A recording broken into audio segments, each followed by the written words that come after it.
Ok, vamos a continuar con el programa. Buenas noches a todos. Ahora vamos a tener un panel de discusión, un gran panel, de hecho tenemos grandes invitados. Y bueno, yo le voy a dar el pase a Yosimar Chire. Yosimar Chire va a ser el moderador de este panel. Y déjame presentar, Yosimar Chire es fundador de Research for Tech, que busca justamente promover la ciencia e investigación en Latinoamérica. Sus temas de interés son inteligencia artificial, procesamiento de imágenes y minería de textos. Es doctorando en ciencias de la computación en la Universidad de Sao Paulo, Brasil, ¿no? Con diferentes publicaciones. Y bien, Yosimar, te damos la bienvenida para que puedas presentar a nuestros invitados y llevar a cabo este panel. ¿Qué tal? Buenas tardes, Yosimar. Es curioso llamar a Yosimar. Exacto. Pero ¿qué tal? Buenas tardes. Casi buenas noches. ¿Cómo están por allá? ¿Todo bien? ¿Todo bien? Bien, Sí. como mencionaste, el objetivo de hoy es justamente dar algunas luces sobre cómo alcanzar una carrera académica, sea en una universidad o un instituto de investigación, y también en la industria, ¿cierto? Entonces hoy tenemos a tres personas en realidad. Está Fanny, está Marco y está Nils. Yo creo que Nils vendrá en un ratito más. Entonces el objetivo al inicio es que cada uno de ustedes pueda hablar sobre su camino para llegar al punto en el que se encuentran ahora. Cada uno tiene 10 minutos más o menos. Y luego, o durante, en este caso los oyentes van a ir lanzando algunas preguntas y vamos a tener esa interacción hasta que acaben las 2 horas. Yo creo que nos va a dar, tal vez nos den un poco cortas las 2 horas porque usualmente las personas preguntan y preguntan y preguntan. Y yo también voy a preguntar. Entonces, bienvenidos una vez más a todos los que nos escuchan. Felicitamos a la organización porque el objetivo de todo esto es justamente hacer difusión, de que más personas se involucren en el área porque hay muchas oportunidades actualmente y de hecho estos últimos 2 años ha crecido más aún. Entonces ese es el objetivo de hoy. Creo que podemos comenzar. Yo estuve leyendo hace rato un poco sobre el Scholar de los tres, entonces yo no voy a presentarlos directamente, les voy a dar espacio a cada uno de ustedes. Solo voy a mencionar algunas cosas particulares y les doy pase a cada uno de ustedes. Entonces, hoy tenemos a Fanny, como mencionaba, tenemos a Fanny, tenemos a Marco y tenemos a Nitz, que yo espero que se va a conectar un rato más. Fanny está trabajando actualmente en Microsoft, ¿cierto? Y Marco está actualmente, a ver, según esto, estás actualmente en la Universidad Rhode Island. Yo imagino que es Estados Unidos. Sí, exacto. Entonces, yo creo que ya podemos comenzar, porque ya son 6:51. Fanny, ¿podrías comenzar tú, por favor? Ya, encantada. De nuevo, encantada de ser parte de este simposio. La primera vez que escucho de él, no le quita nada el efecto que seguramente está teniendo. Me encanta saber que hay ese empuje para hablar un poco de inteligencia artificial, hablar un poco de investigación en este panel al hablar de escuela graduada.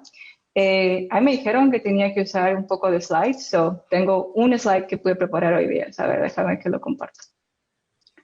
¿Pueden ver mi pantalla? Todavía no.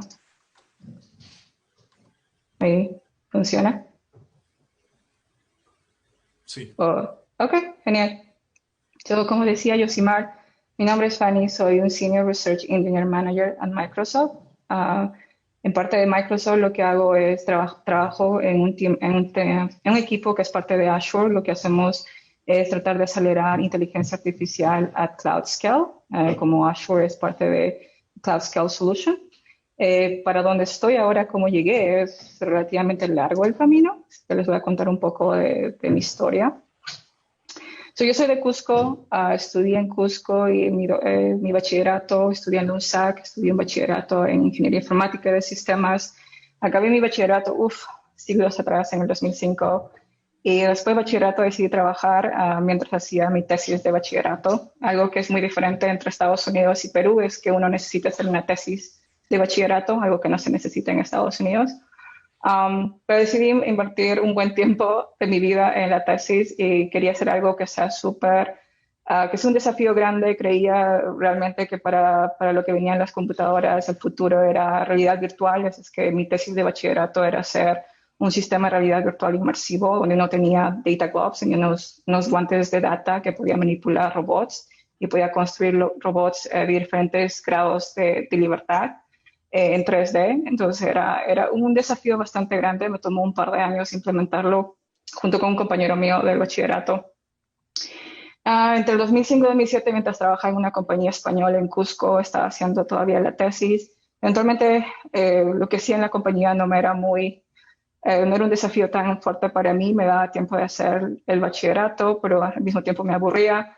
Desde que decidí aceptar una oferta en Lima, me fui a Lima en el 2007-2008 a trabajar como ingeniera de software. Trabajaba en una consultoría, lo que hacíamos era desarrollar diferentes aplicaciones para entidades financieras. Yo trabajé para Scotiabank, trabajé para Banco Continental, desarrollé aplicaciones incluso para Telefónica. Las aplicaciones que hacía eran Visual Studio con C#, básicamente web applications o Windows applications, todo en entorno a Windows, que era básicamente lo más conocido en Lima en ese entonces. Eventualmente con el tiempo también me aburrió un poco, no era lo que realmente yo quería hacer o me apasionaba. En vez de utilizar herramientas, quería yo desarrollar las herramientas, quería yo decidir qué iba a ser lo que venía en el futuro de la tecnología, y sabía que eso tenía que ser investigación. No tenía muy claro el proceso de cómo había que aplicar, y de casualidad me encontré con un compañero en la UNSAC cuando visitaba Cusco, que había sido aceptado a la Universidad de Puerto Rico para hacer una maestría, y me contó un poco del proceso. No era muy complicado el proceso para mí. Decidí hacerlo en unos días que estaba visitando a mi familia. Logré juntar todos los papeles. De hecho, en esa época no era tan electrónico el proceso. Envié mis cartas de recomendación, incluso físicas, y fue aceptada. Afortunadamente fui aceptada en el programa de maestría en Puerto Rico. Tuve una oferta de ayudantía para que pudieran pagar la maestría y darme un estipendio de investigación, y al mismo tiempo de enseñanza, pero cogí la de investigación porque la de investigación, la compensación es mejor y te da oportunidades de hacer realmente investigación. Entonces, entre el 2009 y el 2011 estuve en Puerto Rico, que cuando hacía el proceso me enteré que es parte de Estados Unidos, algo que yo no sabía antes de ir allá. Estuve trabajando con una profesora. Tenía dos advisors, dos asesores, un profesor y una profesora que trabajaban en procesamiento de imágenes. El tipo de procesamiento de imágenes que hacían era procesamiento de imágenes de hyperspectral imagery, que son un poco más enriquecidas que las típicas RGB, ¿no? RGB tenemos 3 dimensiones por cada píxel. En hyperspectral uno va a tener near infrared and infrarrojo, entonces tienes mayores detalles por píxel, lo cual te da mayor data para procesar. Eso es lo que te da un desafío y al mismo tiempo te da un beneficio. El desafío es que la data para procesar es más complicada, se necesita más compute, más memoria. El beneficio es que la accuracy, la precisión que uno puede obtener si el algoritmo está bien desarrollado, es mucho, mucho más alta. Los fondos que venían a mi laboratorio era del Departamento de Defensa de Estados Unidos, así es que nos permitía trabajar con universidades de Estados Unidos y nos permitía viajar y presentar nuestras publicaciones también. Así es que viajé a Boston, presenté una de mis publicaciones a Northeastern University, que era una de nuestras universidades con la que compartíamos de investigación. Conocí en esa oportunidad a mi asesor del doctorado y fui convencida de que tenía que aplicar al doctorado. Entonces, el último año de la maestría hice el trabajo para aplicar para el doctorado, que fue un poco más largo que el que hice para la maestría, porque tenía que tomar el TOEFL, el GRE, todos los requerimientos necesarios. Y afortunadamente fui aceptada en el doctorado, fui a Boston, apliqué a diferentes universidades, pero Boston para mí era la mejor oferta. Conocí al asesor, conocí el programa, tenía muy claro lo que quería hacer en el doctorado, no quería hacer mucho de procesamiento de imágenes, quería estar más en computadoras. Procesamiento de imágenes es mucho Digital Signal Processing, que es más conocido como Electrical Engineer en Estados Unidos, y yo quería estar más cerca de Computer Science. Entonces decidí cambiar un poco mi enfoque en el doctorado. Mi asesor más bien aceptó el proceso, entonces trabajé mucho en arquitectura del computador, cómo acelerar diferentes algoritmos en arquitecturas paralelas, en arquitecturas heterogéneas, cuáles son los desafíos que uno puede tener. Esto me permitió tener 2 internados. Tuve un internado en Analogic, que es una compañía que hace aceleramiento de procesamiento de imágenes en GPUs, y luego tuve un internado en Apple, en Silicon Valley, donde trabajé en cómo podemos hacer procesamiento de imágenes en iOS. Yo trabajé con iPhones, con iPads. Ambos internados fueron muy fructíferos, me enseñaron un montón, aprendí cómo se trabaja en la industria, cuál es la dinámica, la diferencia entre trabajar en la academia en investigación y trabajar en la industria en la investigación, la cultura de cada compañía. Obviamente, cuando me mudé a California, de Boston, cambió un poco el contexto del lugar dentro del mismo país. Entonces, me enseñaron mucho, al mismo tiempo que me permitieron conocer qué era lo que yo quería hacer después del doctorado, y claramente para mí era ir a la industria. No quería continuar en la academia. La academia es muy complicado. Realmente admiro a la gente que se queda en la academia, pero para mí era relativamente complicado y había muchas oportunidades en la industria. Después del segundo internado decidí regresar a mi doctorado, terminarlo. Tuve buena oportunidad de publicar algunos papeles, de conseguir buenos fondos para el doctorado. Tuve un premio de mejor investigación de ese año en mi departamento y tuve ofertas laborales de diferentes compañías. Yo creo que la mejor que tuve fue la de Intel. De nuevo me lo ofrecieron en el Silicon Valley, la CFT.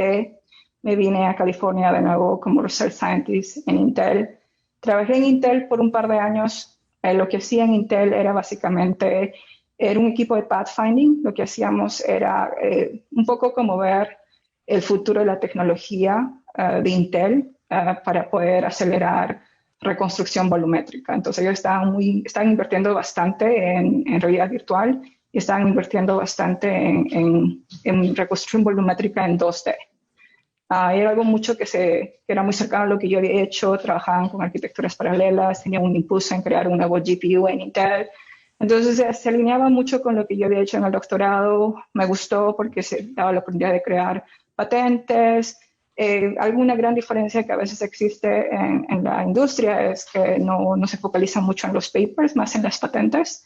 Entonces eso cambia un poco del tiempo que uno le dedica a hacer la investigación.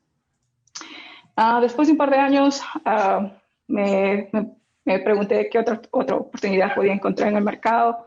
Así es que decidí buscar otras oportunidades. Dentro del Silicon Valley hay un montón de oportunidades, honestamente. Tenemos los headquarters de todas las grandes compañías acá. Afortunadamente tuve varias ofertas. La mejor que tuve fue de Microsoft, donde me ofrecían unirme como un Senior Research Engineer, donde podía trabajar en un codiseño entre software y la computer architecture, que era más o menos el lugar perfecto para mí, porque me permitían hacer lo que siempre he hecho, entender cómo uno tiene que entender el hardware donde se va a ejecutar la aplicación y cómo cambiar la aplicación para que podamos ejecutar de la mejor forma. Pero había un desafío más grande, porque en este caso íbamos a trabajar a large scale, íbamos a trabajar a la escala de la nube, donde distributed system, sistemas distribuidos va a ser muy importante, concurrencia va a ser importante, paralización va a ser importante.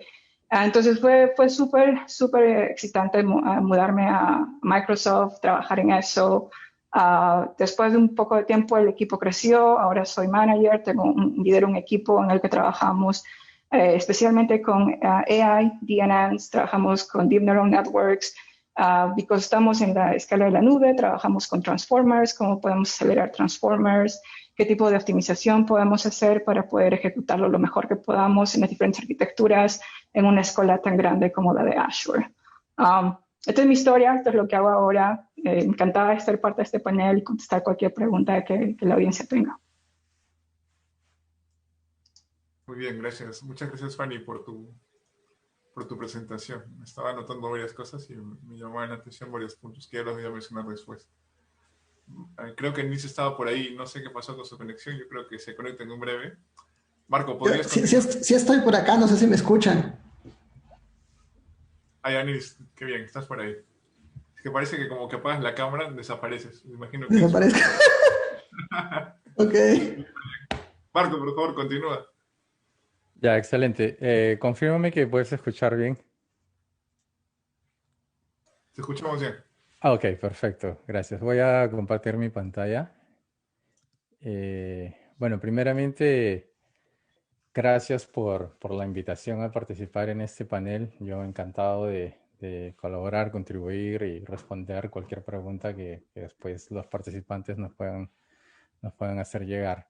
Yo preparé algo breve, al igual que Fanny, prácticamente contando cuál es el camino que seguí para poder llegar donde estoy. Ahora trabajo como profesor asistente en la Universidad de Rhode Island, en el Departamento de Ciencia de la Computación y Estadística. Obviamente estudié y obtuve estos 3 grados. Yo entré a la universidad en 1992, entonces tengo ya un buen tiempo que no salgo de la universidad. Son 28 años aproximadamente en todo esto. Yo más adelante voy a dar un poco más de detalles, pero solo quería indicar que en mi caso, por ejemplo, yo no seguí lo que tradicionalmente se sigue, ¿no? Que alguien estudia el bachillerato, seguido una maestría y un doctorado, todo después del otro, o como comúnmente ahora también se puede hacer que uno estudie el bachillerato y luego después del bachillerato se embarca en estudios de doctorado sin hacer la maestría, principalmente si viene a estudiar acá en Estados Unidos, donde los doctorados son un poco más largos, por ejemplo, que en Europa, donde son 3 años, yo creo. Pero en mi caso, entre la maestría y el doctorado, yo trabajé como profesor en una universidad en el Brasil y luego después del doctorado realicé un postdoc. Yo en realidad cuando hacía el doctorado yo quería regresar a la universidad como profesor, estaba dentro de mis objetivos y sabiendo aún que la industria tiene ciertas buenas ventajas en relación a lo que uno pasa dentro de la universidad, pero me gusta mucho enseñar, entonces para mí algo que realmente estaba dentro de lo que quería hacer y por eso me embarqué en un postdoc de unos 3 años aproximadamente y luego de aplicar para postular para vacantes de profesor, llegué a la universidad donde estoy en el 2015, llevo como 5 años. Todo comenzó en la Universidad Federal de Mato Grosso do Sul, donde yo hice mi bachillerato en Computer Science, queda en la ciudad de Campo Grande, en Brasil. No es una de las más conocidas de Brasil, pero llegué allá por causa de mi familia, no porque yo quería irme a estudiar a Brasil, fue y bueno, el bachillerato es como la mayoría de todos los que están en Perú o en otros países lo llevan el foco realmente en terminar disciplinas, llevar algunos cursos. En mi caso, yo pude trabajar un montón de proyectos de freelance por mi cuenta. Me dan dinero extra para los finales de semana. Tuve la oportunidad de hacer 2 internships, pero esos internships son diferentes de los internships de acá a Estados Unidos, porque eran pequeñas empresas, o sea, trabaja con bases de datos, con programación de sistemas de información. Y menciono esto porque en realidad yo no tenía pensado en ese momento de que iba a llegar a hacer un doctorado. O sea, para mí la vida era, termino mi carrera, me pongo a trabajar, compro mi casa y listo, ¿no? O sea, tenía una visión un poco más cerrada en relación al camino académico, tanto porque no conocía mucho, ¿no? Y bueno, tuve una pequeña experiencia de investigación con uno de los profesores que trabajaban en mi departamento, pero ahí en mi slide no veo un foquito ahí prendido, que es en realidad el momento clave dentro de mi pregrado. Fue cuando vino un profesor a una charla de redes neuronales, eso aproximadamente en 96 o 95. Y tal vez fue la primera experiencia que yo tuve con algo diferente a los cursos que llevaba. Y me llamó muchísimo la atención. Y me puse a querer saber más sobre de qué se trata investigar, de qué se trata la maestría, de qué se trata el mundo académico. Y gracias a ello, en el 97 me dieron una beca para estudiar maestría en la Universidad de São Paulo, justamente para trabajar con ese profesor que habló de redes neurales en la charla durante el bachillerato.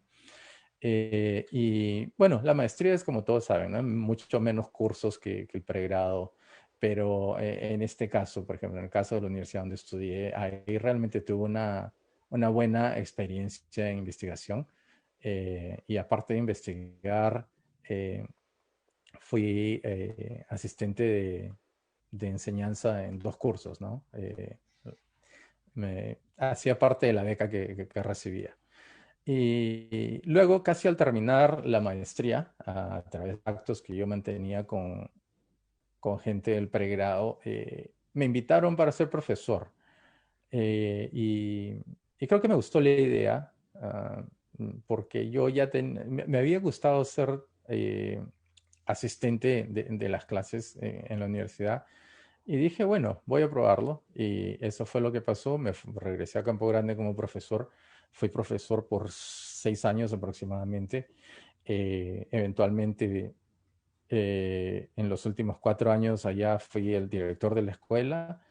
Eh, una de las cosas que yo creo haber obtenido en ese periodo que me ayudó a llegar a donde estoy ahora es de que el hecho de ser profesor en esa época me dio ah, la oportunidad de aprender mucho mejor los fundamentos de ciencia de la computación en tópicos que yo no había explorado durante la maestría, porque mi maestría fue básicamente algoritmos de poda para redes neuronales, y entonces yo no tuve la oportunidad de explorar otras áreas de ciencia de la computación a mayor profundidad, y el hecho de ser profesor me dio esa chance, ¿no? Y un punto clave durante esa etapa de mi vida fue que contratamos a un profesor que había llegado de Italia, tenía su doctorado de Italia y él había trabajado en IBM Research acá en los Estados Unidos. Y, y forjamos una buena amistad, pero como producto de esta amistad, él me contaba sus experiencias y eso como que, que me inspiró para que yo me coloque como objetivo salir a algún país más avanzado como Estados Unidos o Europa a poder llevar mi doctorado. Entonces, así fue como llegué a la Universidad del Estado de Utah. Estuve 6 años allá trabajando con Machine Learning focada para procesar grafos o datos organizados en grafos. Eventualmente en esa época había bastante énfasis en biología computacional y muchos de esos datos, por ejemplo, proteínas, pueden ser vistas como estructuras de grafos y para nosotros fue interesante porque ahí pudimos desarrollar, en la época eran graph kernels o kernels para máquinas de vectores y soportes. Eh, y, y estuve, bueno, enfocado en investigación, tuve la oportunidad de publicar varios papers, fue mi etapa más productiva, tal vez. Eh, Estuve en Google por 4 meses en un internship y conocí al profesor Cavazos, que surgió como un gran mentor para mí y fue él quien me llevó a la Universidad de Delaware para trabajar junto con él en el doctorado y me metió en el mundo de utilizar Machine Learning para el, el análisis de programas, source code o código fuente o código intermediario. Es básicamente la intersección de Machine Learning con compiladores y con organización de computadores. Eh, y bueno, en el postdoc fue interesante porque además de hacer investigación, tuve la oportunidad de enseñar unos cursos en la universidad.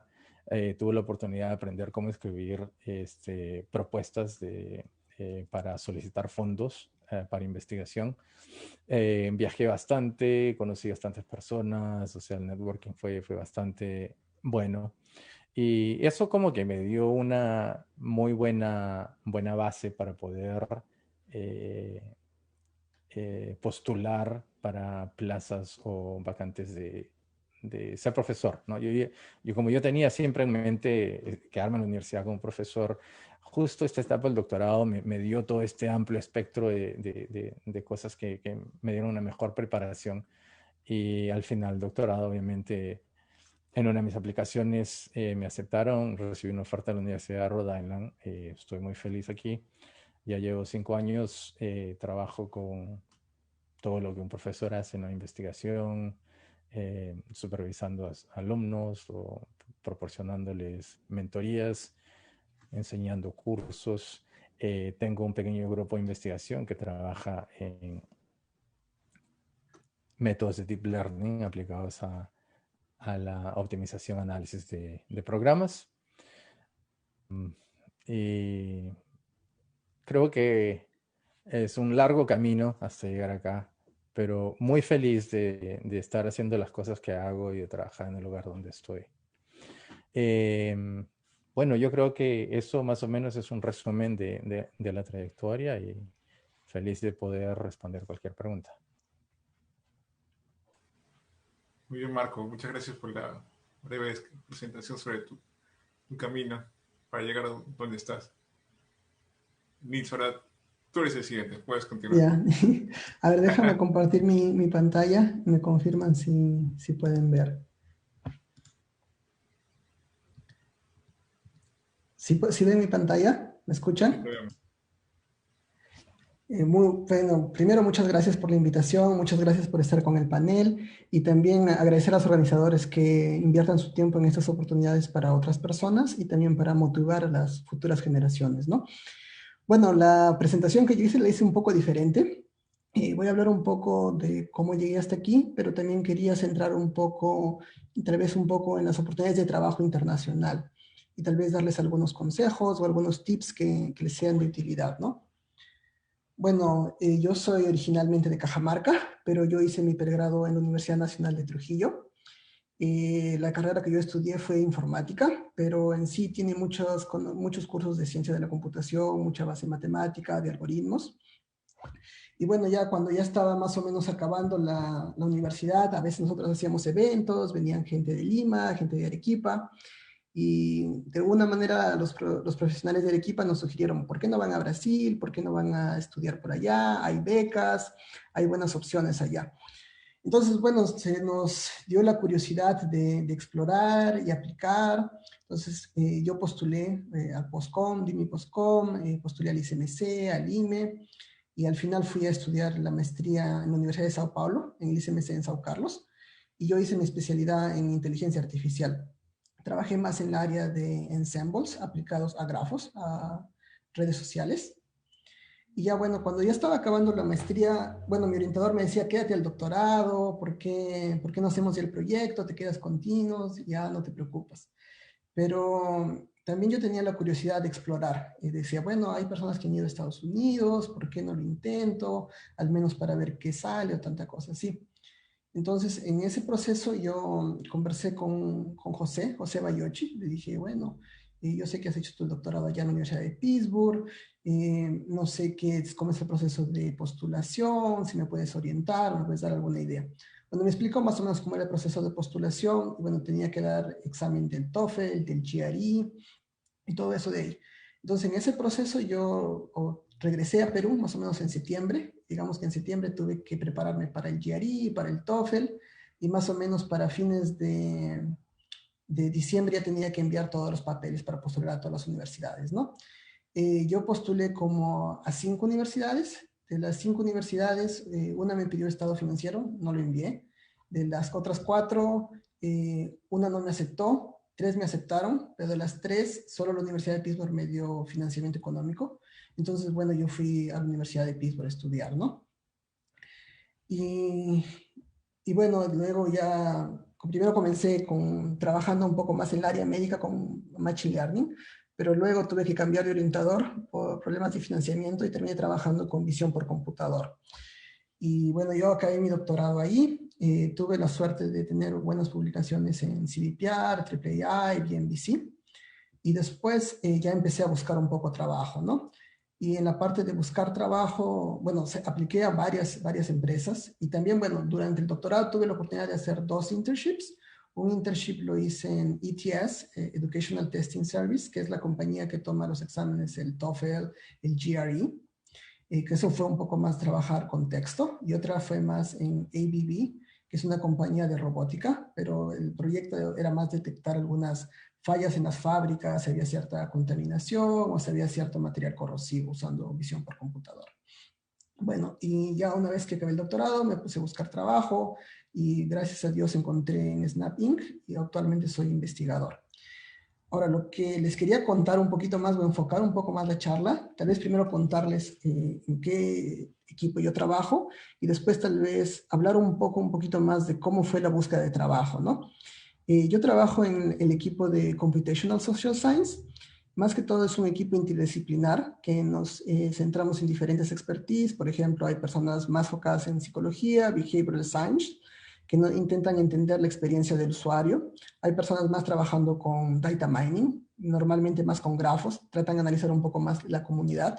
Y hay personas también con procesamiento de lenguaje natural y personas especializadas en visión por computador, que queremos analizar el tipo de contenido que le gusta a nuestros usuarios, qué es popular, qué no es popular, y así. Ahora, cuando uno está buscando el trabajo, normalmente siempre aplica a muchas empresas y cada empresa tiene un proceso diferente. Ahora, yo lo que sugiero, los beneficios que pueden obtener cuando van buscando estos trabajos, ya sea internship o full time, es una experiencia internacional, vas a incrementar tu red de contactos y también tener colegas de empresas internacionales. Ahora, durante todo este proceso hay ciertas fases. Una fase es más que todo del currículum, otra es de entrevista online y entrevista on-site.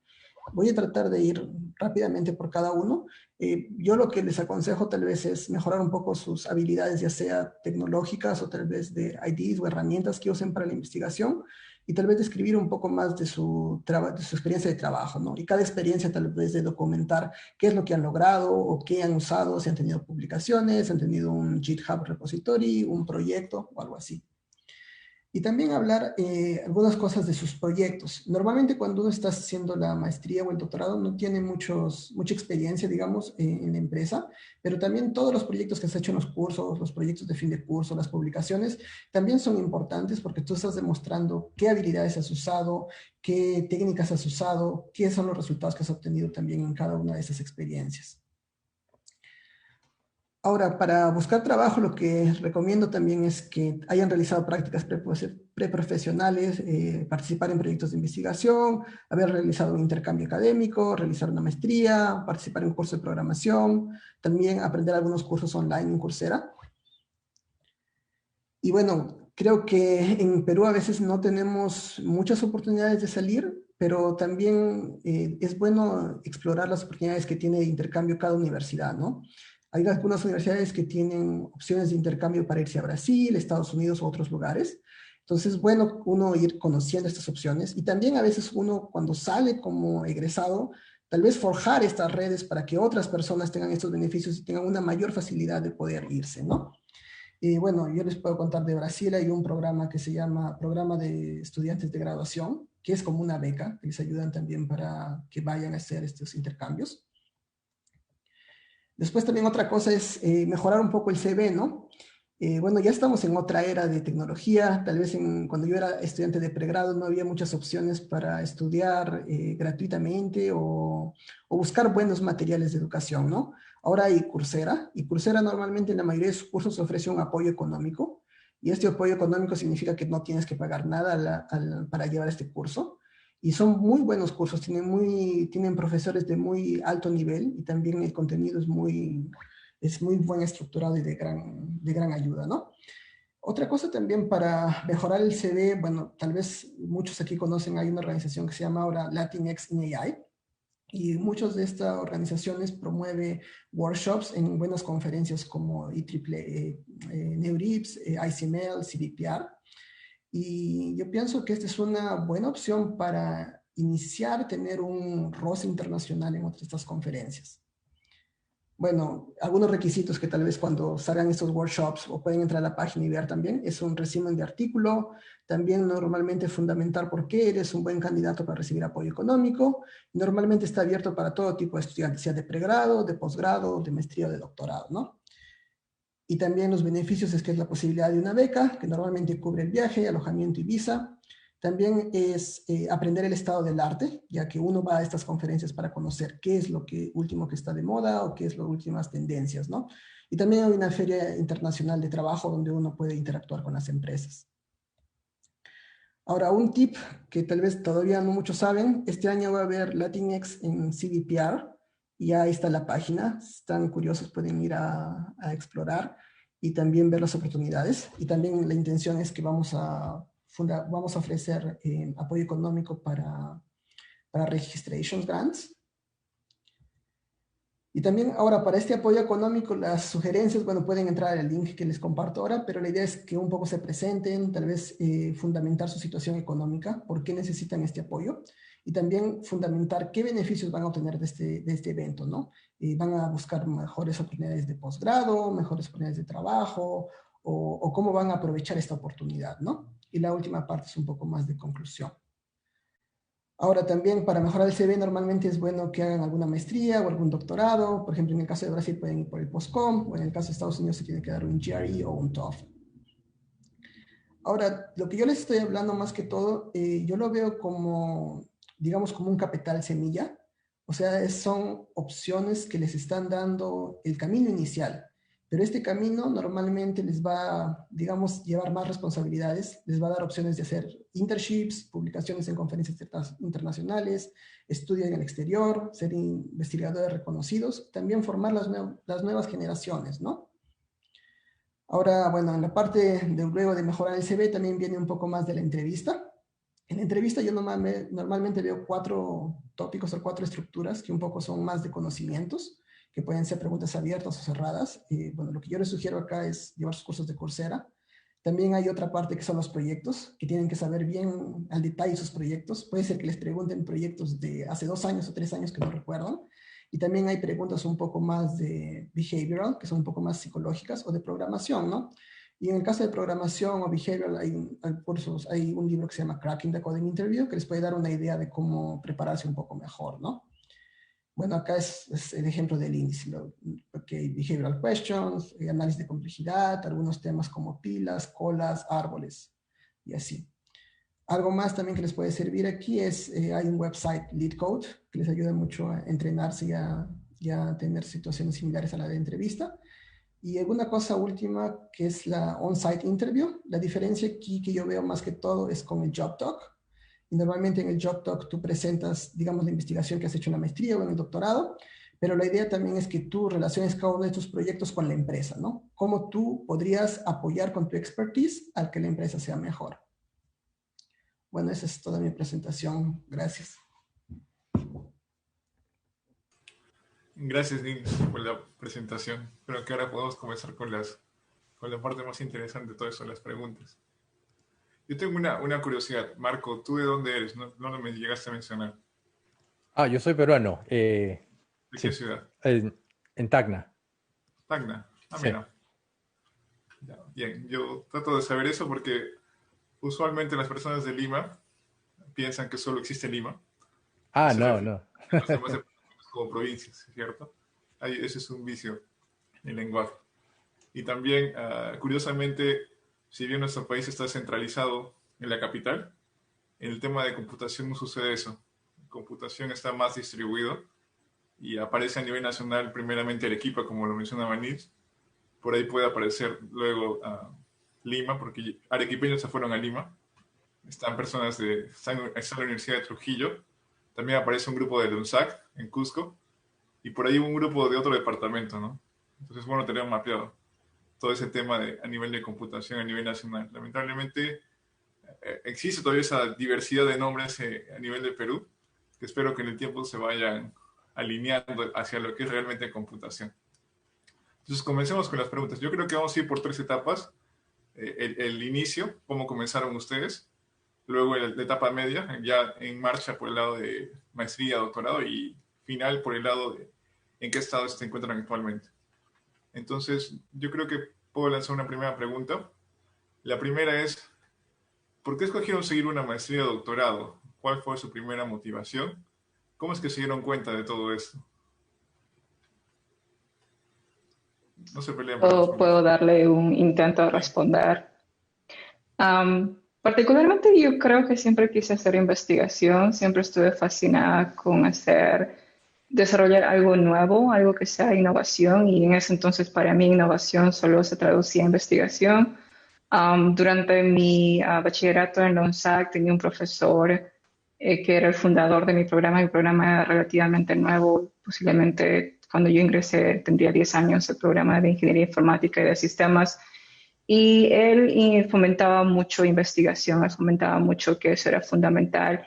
Lo bueno de del bachillerato de LONSAC era que invitaban profesores extranjeros y había muchos profesores que venían, había particularmente una profesora que vino de Estados Unidos, donde el diseño para enseñar tenía que tener un doctorado y para tener un doctorado tenía que hacer investigación y eso era algo a mí que me llamaba mucho la atención, entonces siempre estaba en mi cabeza. Lo cierto es que no tenía idea cómo hacerlo, no tenía idea cómo aplicar o dónde ir. Había escuchado un poco más de boca a boca cuál era el proceso, pero no tenía muy claro qué hacer hasta que, networking, conocer gente, preguntar, me ayudó un poco para eso. Lo cierto es que después de la maestría quedé un poco decepcionada con la investigación porque básicamente, después de haber trabajado, al menos en mi experiencia, después de haber trabajado unos buenos años, fui a la maestría. Es un choque bastante fuerte, principalmente financiero, porque incluso trabajando en Perú se gana mejor de lo que vas a ganar como estudiante en Estados Unidos o en Puerto Rico, por lo menos. Entonces, no me gustó mucho eso, no me gustó mucho volver a ir a clases, dar exámenes. No me agradó mucho toda esa dinámica. Las publicaciones, si bien es cierto, hacer la investigación es fascinante, publicar es relativamente un proceso largo porque tienes que ir a un proceso de revisiones, depende de las conferencias. Y obviamente mi asesora de la maestría, que era mi asesora principal, no era muy buena en guiarme en el proceso. Afortunadamente tenía un asesor, que era el coasesor, que era mucho mejor y me ayudó a publicar por lo menos 2 papers en mi maestría. Entonces quedé decepcionada de la investigación por esa experiencia. Busqué, de hecho, trabajo cuando acabé la maestría. Tuve una oferta laboral, curiosamente, de Boston, donde iba a trabajar como ingeniera de software. Pero al mismo tiempo, por las redes de contactos, de nuevo, el asesor de mi doctorado, el eventualmente asesor de mi doctorado, me convenció mucho de que valía la pena hacer el doctorado y la gente en mi laboratorio de la maestría me convenció mucho. Y básicamente todo el mundo que hacía la maestría en Puerto Rico, que eran muchos extranjeros, obviamente el 90% de la gente eran extranjeros, principalmente de Colombia y de República Dominicana. Todo el mundo iba a hacer el doctorado, entonces fue como más un proceso lógico porque y ahora sí me sabía los pasos, ¿no? Ahora sí todo el mundo lo hacía y era un proceso bastante lógico para mí hacerlo. No estaba muy convencida de hacer el doctorado, honestamente, porque no entendía mucho de ir por muchos años en la academia para trabajar en la industria, sabiendo que podía trabajar directamente en la industria. Entonces fui como un poco ambivalente al doctorado. Por eso, después de mi primer año del doctorado, cuando pasé los qualifiers, decidí hacer un internado porque no estaba muy segura de continuar el doctorado.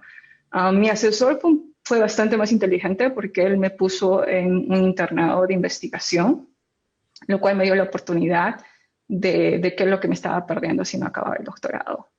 Entonces, después de ese internado, realmente fue un cambio radical mental en mi cabeza de que tengo que acabar el doctorado, vale mucho el esfuerzo, empecé a disfrutar mucho la investigación, pero me tomó un tiempo, ¿no? Durante el proceso que hacía la escuela graduada, me tomó un tiempo finalmente sentir que esto valía la pena, porque al menos para mí es un proceso bastante largo y difícil, ¿no? Cuando se sabe que hay muchas oportunidades laborales allá afuera.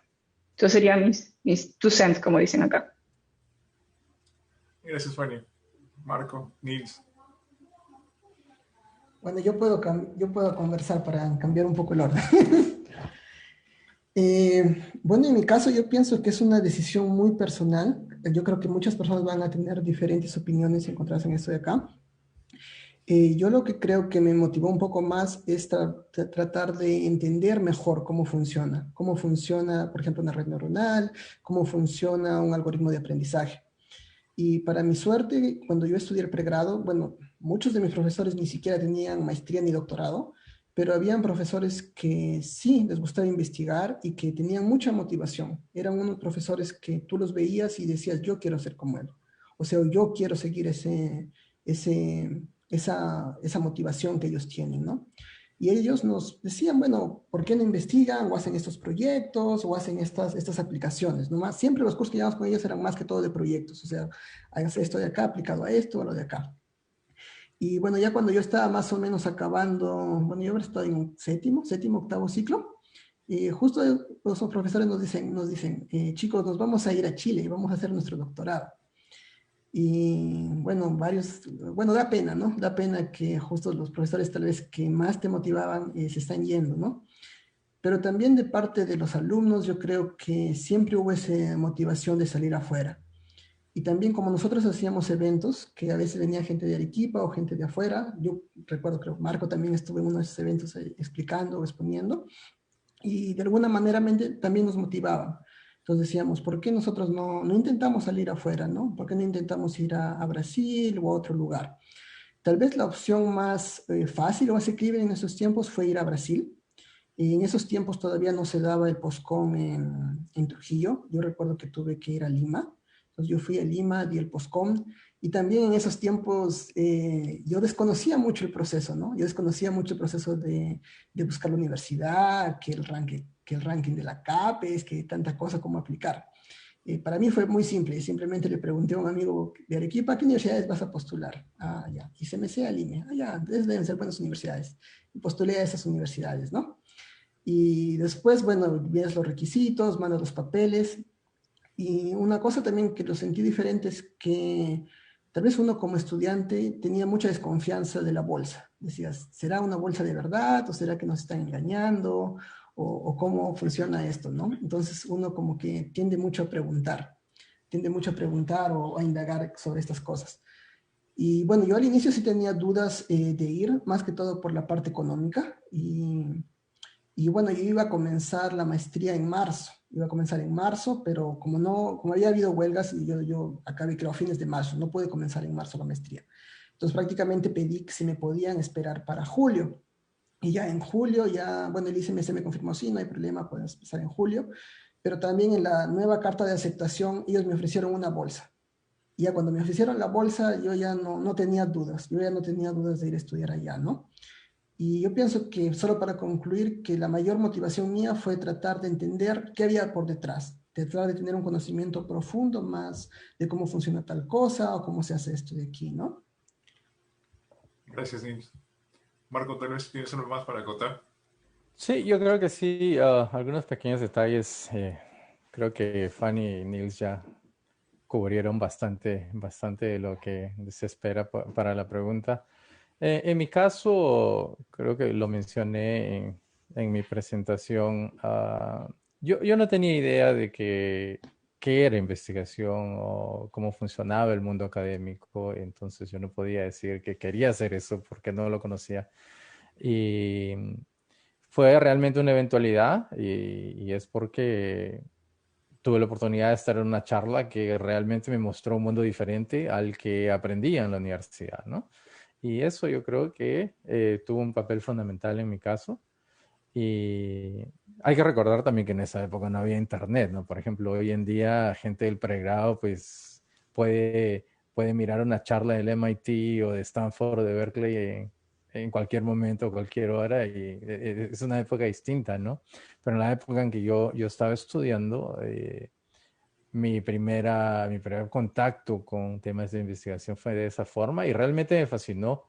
Y yo creo que a partir de ahí comencé el camino, ¿no? De aplicar para la maestría y ahí eso fue, una cosa fue llevando a la otra y a cada paso que daba yo tenía más seguridad de que era eso realmente lo que quería hacer. Hablando de tiempos que cambian, ¿no?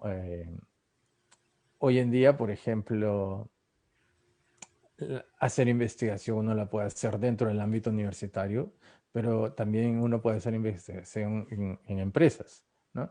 Hoy mucho más que antes, ¿no? O sea, eso es un aspecto muy importante a considerar que el terminar un doctorado, por ejemplo, te puede abrir puertas para lugares de trabajo en la industria exclusivos para gente con esa preparación de doctorado. Y eso tiene bastantes beneficios, por un lado, obviamente económicos o financieros, que pagan muy bien. Y segundo, que uno tiene la oportunidad de trabajar en proyectos que realmente tienen un impacto en el mundo, ¿no? Entonces, eh, qué sé yo, por ejemplo, llegar a trabajar en DeepMind o llegar a trabajar en proyectos como AlphaFold, eh, o sea, hay muchas, creo, grandes oportunidades que solamente uno las tiene cuando termina un doctorado, ¿no? Entonces, hoy en día, más que nunca, el doctorado te lleva tanto al mundo académico como profesor, como a una industria un poco diferente. Gracias, Marco. Justo estaba pensando en algunos puntos que mencionaron los tres para resaltar. Creo que es muy importante que tengas alrededor personas que puedan motivarte o de alguna forma inspirarte, ¿cierto? Por el lado de mostrarte, sabes que existe esa área, sería bueno que te involucres en aquello. O a veces incluso sin hablar mucho, simplemente hacer para que los otros vean, mira cómo la hacen, qué interesante, qué están haciendo, ¿no? Y comentes un poco sobre lo que haces. Entonces, en el caso de, creo que de los tres, mencionaron que hubieron profesores o alguien más que llegó y les habló sobre el tema. Y creo que también pasó lo mismo en los tres, que fueron personas no de su ciudad directamente, fueron personas de otras ciudades.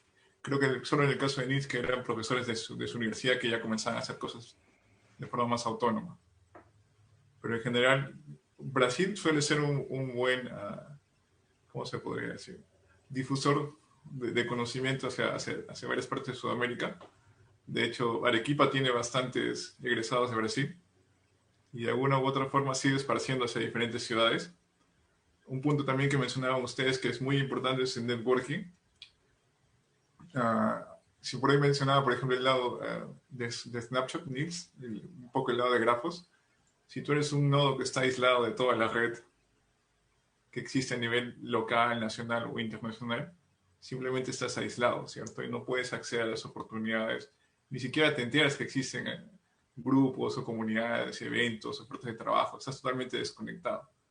Entonces, yo bastante trato de incentivar cuando doy charlas o hablo con personas que están haciendo maestría y doctorado, que intentar motivarles a que sean más proactivos.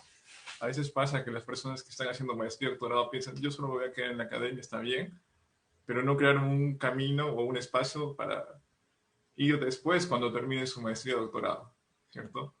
Yo imagino que tal vez les ha pasado cuando han vuelto alguna vez a Perú, dijeron, voy a hablar un rato con las personas de mi universidad, contándoles que he hecho una maestría y un doctorado para ver qué se puede hacer. Y seguramente les han dicho, qué bien.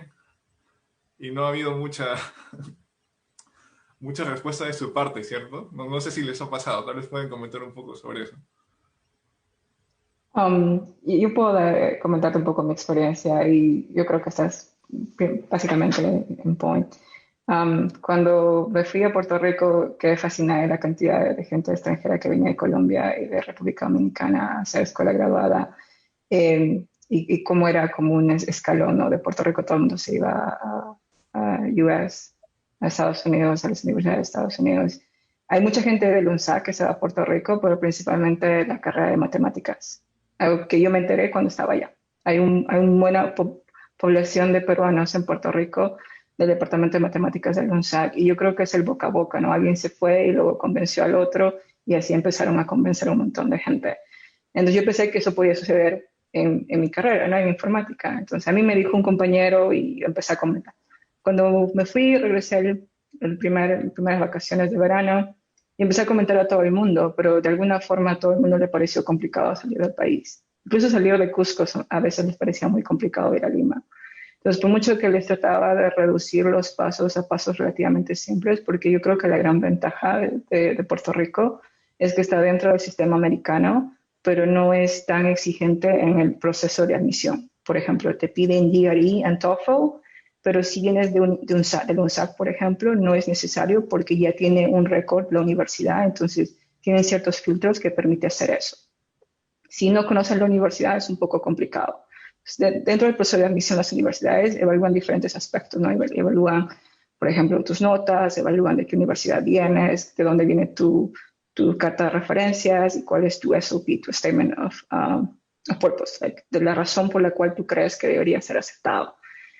Cada uno de ellos, dependiendo si ahí tienes notas no tan buenas, entonces deberías tener buena carta de referencia o buen SOP, tienes que como que validar eso. A veces cuando tiene una relación entre universidades es más fácil el proceso, y eso es lo que sucedía entre el UNSAC y la Universidad de Puerto Rico, la UPR.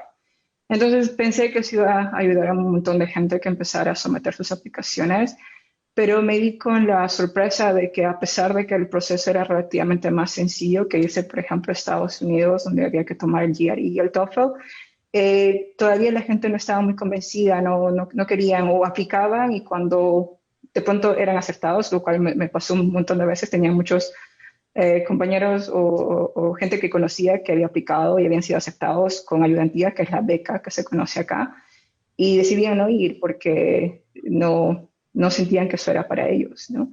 Entonces no tenían la idea del beneficio que podían ganar de eso. De cierta forma les parecía muy complicado salir y enfrentar eso.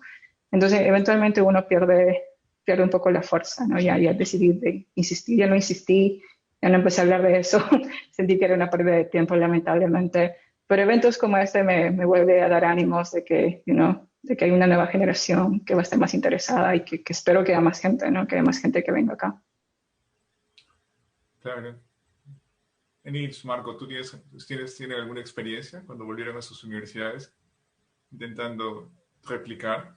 Bueno, yo tal vez voy a decir algo que no sé si lo van a tomar a bien o mal, Tú di nomás. pero lo primero que yo pienso que al menos de nuestra parte debemos entender es que cada persona tiene una motivación diferente.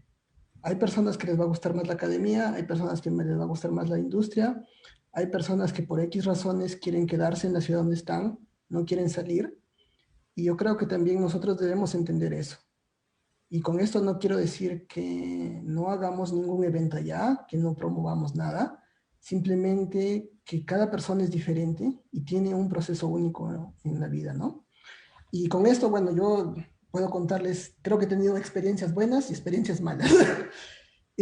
Bueno, si ustedes, bueno, hace tiempo, normalmente el postcon solamente se daba en Arequipa y en Lima, y fue en el 2010, creo, el 2010 que se dio la primera vez en Trujillo. Yo postulé a la maestría en el 2009, pero cuando se dio en el 2010, bueno, digamos que había un requisito. El requisito era que por lo menos haya 25 personas inscritas. Y yo ahí me sorprendí bastante porque hubo mucho estudiante que quería salir afuera a Brasil o quería irse a otro lugar, ¿no? Hola, hola, ¿me escuchan? Yo te escucho bien. Ah, ya. Sí, Nils, está Sí, bien. entonces hubo, por lo menos yo sentí que hubo acogida de varias personas que querían irse a estudiar afuera. Entonces, digamos que, bueno, en ese tiempo nosotros teníamos una sociedad que se llamaba Sociedad de Estudiantes de Computación, ¿no? Y en ese tiempo el link para el POSCOM era a través de la Sociedad Peruana de Computación, ¿no? Nos dijeron, tiene que haber 25 personas. Y nosotros un poco arriesgando, dijimos, ya, bueno, vamos a buscar 25 personas, ¿no? O si no, ya de alguna manera completamos los cupos. Pero gracias a Dios yo sentí que muchas personas se interesó y luego del evento muchas personas me agradecieron, me dijeron, bueno, gracias porque también ha venido el POSCON, por lo menos yo no he tenido que irme a Lima, yo no he tenido que moverme, yo he podido hacer mi POSCON aquí y yo he podido postular directamente a Brasil, ¿no? Ahora, yo creo que tal vez uno idealmente siempre quiere que esa motivación persista o que siempre haya esa fuerza, pero también los tiempos van cambiando. O sea, yo idealmente me hubiera gustado que el POSCON siempre se quede en Trujillo, pero ya uno no está ahí, hay otras personas, cada persona tiene diferentes motivaciones y las cosas van cambiando. Llegó un punto en que ya no se da POSCON en Trujillo. O sea, ahora si uno quiere irse a Brasil, tiene que irse a Lima y tiene que postular. Y tal vez otra cosa que recuerdo es que normalmente en Trujillo hacíamos un evento de fin de año que yo, bueno, yo no soy el único que ha ido a estudiar a Brasil. Hay chicos que han ido a estudiar a Brasil, a Chile, a Canadá y a otros lugares. Entonces normalmente nos reuníamos y hacíamos un evento y la idea era motivar a los chicos y tanta cosa. Pero también las generaciones cambian y a veces ya no hay personas que quieran organizarlos, ¿no? O ya no, simplemente no hay la fuerza, no hay ese ímpetu de hacer esas cosas. Creo que el último evento que hicimos fue en el 2012-2013. El año pasado no hubo, el anteaño hubo. ¿Por qué? Porque 3 chicos decidieron organizarlo. Y fue así un poco digamos, a la apurada, que pueden ayudarnos, y fue algo así. Entonces yo creo que de nuestra parte, mientras hay oportunidades de apoyar, debemos apoyar, pero también en ciertos momentos creo que hay que respetar la decisión de cada una de las personas, ¿no? Y yo creo que no es tanto la asistencia de las personas, sino que Si de 10 personas, 2 salieron o tú motivaste a esas 2 personas, ya es un triunfo, ya es un gran logro para que otras personas salgan más adelante. Gracias, Nils. Marco, ¿tú tienes algo más para acotar? Sí, de mi parte, ¿qué te puedo decir? A ver, bueno, yo no terminé la universidad en el Perú, ¿no? Yo hice el pregrado en Brasil. Entonces, cuando dices regresar, estoy intentando pensar a dónde regreso. Eh, Claro, Brasil tiene otro Pero, contexto. o Pero aún sea, así, claro, lo pero, volviste pero a te, Brasil. ajá, te digo más. Bueno, y cuando regreso a Campo Grande, porque mi papá vive allá, entonces a veces regreso para visitar la familia. Estoy siempre en contacto con la universidad donde estudié el pregrado y también la universidad donde yo fui profesor. Entonces, siempre que regreso, hay una buena receptividad, doy una charla. Hace un par de años dicté un curso de Deep Learning en la universidad donde yo había trabajado antes. Fue un curso de la universidad, ¿no? Que fue durante el tiempo que yo tengo de verano. Estuve ya como 2 semanas, algo así, en el posgrado de ellos. Entonces, por ese lado, yo creo que va muy bien. Y el tema es que el contexto, por ejemplo, de las universidades brasileñas en el área de computación es diferente al contexto peruano, en el sentido de que, para tener una idea, ¿no? Las universidades federales, que son las universidades nacionales públicas, en el área de computación, los programas de doctorado son de buena calidad. eh, los departamentos de computación tienen 30, 40, 50 profesores que están ahí a tiempo completo. Eh, Nils, puedes contarte cómo era el departamento de computación en el instituto de allá en San Carlos, que era gigante, y todos los profesores tienen doctorados en Europa, en Estados Unidos, en otros países. Entonces es una realidad que contrasta con la realidad de las universidades peruanas, ¿no? Entonces, en ese sentido es más natural la receptividad del mundo académico brasilero cuando regresamos que en el Perú. En el Perú, siempre que regreso, yo estoy en contacto, conozco bastante gente, ¿no? Acompaño a Nils desde que Nils era estudiante de pregrado. Me acuerdo mucho que hablábamos bastante en la época que él manejaba la Sociedad de Estudiantes de Ciencia de la Computación. No sé si se acuerda el primer hosting, ¿no? Claro, claro, recuerdo que fuiste Con, a con, una charla en la con- UNT, ¿no? sí, conmigo, con José Bayoki también, que Sí, ahora sí, está también fuimos a almorzar, en recuerdo. Google. En ese tiempo todavía éramos de los varios chicos todavía. Sí, y también yo llevé a Ernesto Cuadros, que debes conocerlo, Yosimar, a estudiar a Brasil, que fue la primera semillita. Ahí comenzó todo cuando con Sí, Ernesto Cuadros hicimos la maestría en el instituto en San Carlos. Y a partir de ahí comenzaron a llegar muchos peruanos a varias universidades. Fue bastante, es una historia bastante interesante. Entonces yo siempre he mantenido contacto con universidades peruanas. Yo feliz de participar en eventos, o feliz de proporcionar mentoría y etcétera. Pero hay algo que me parece que me motiva mucho a colaborar. Y me gustaría mencionar también la Universidad Nacional Jorge Basadre Groman de Tacna, donde conozco a algunos profesores que ellos, eh, yo no estudié allá, pero siempre que regreso doy una charla o participo en un seminario o estoy en contacto con ellos. Este año, por ejemplo, tuvieron un evento y estuve participando con 2 charlas, entonces es bastante receptivo. Y como dice Nils, si de los 40 que están ahí, 2 o 3 se motivan y siguen ese camino, para mí eso es suficiente, es espectacular. No necesitamos de que todo el mundo vaya a hacer posgrado, porque en realidad no es para todos, ¿no? El mundo de la industria tiene muchísimas ventajas, que van más allá no solo de la estabilidad económica, que es una muy buena alternativa para muchísima gente. Ahora, lo que yo sí pienso de manera personal es que en el Perú particularmente, nosotros tenemos una urgencia de levantar el mundo académico en computación. Cuando digo levantarlo, me refiero a que sería excelente si tenemos por lo menos 10 universidades peruanas que tengan un programa de doctorado decente de nivel internacional, con departamentos o escuelas de computación o de ingeniería o como se llamen, donde los profesores tengan doctorados o postdoctorados en el exterior, que sean de calidad y que estén a tiempo completo trabajando en las universidades. Solo vamos a llegar a ese nivel a través de la producción masiva, ¿no? de nuevos doctores. Pero como no tenemos doctorados, tenemos que mandarlos afuera. Y eso es lo que me motiva, ¿no? Eso es lo que me hace dedicar cierto tiempo, porque yo creo de que esa es la única forma de que en algún momento, de una forma natural, ¿no? Debido a que hay tantos doctores en computación que van a surgir maestrías, doctorados de calidad, que es algo que no tenemos y hay que reconocerlo. Y es algo que parece que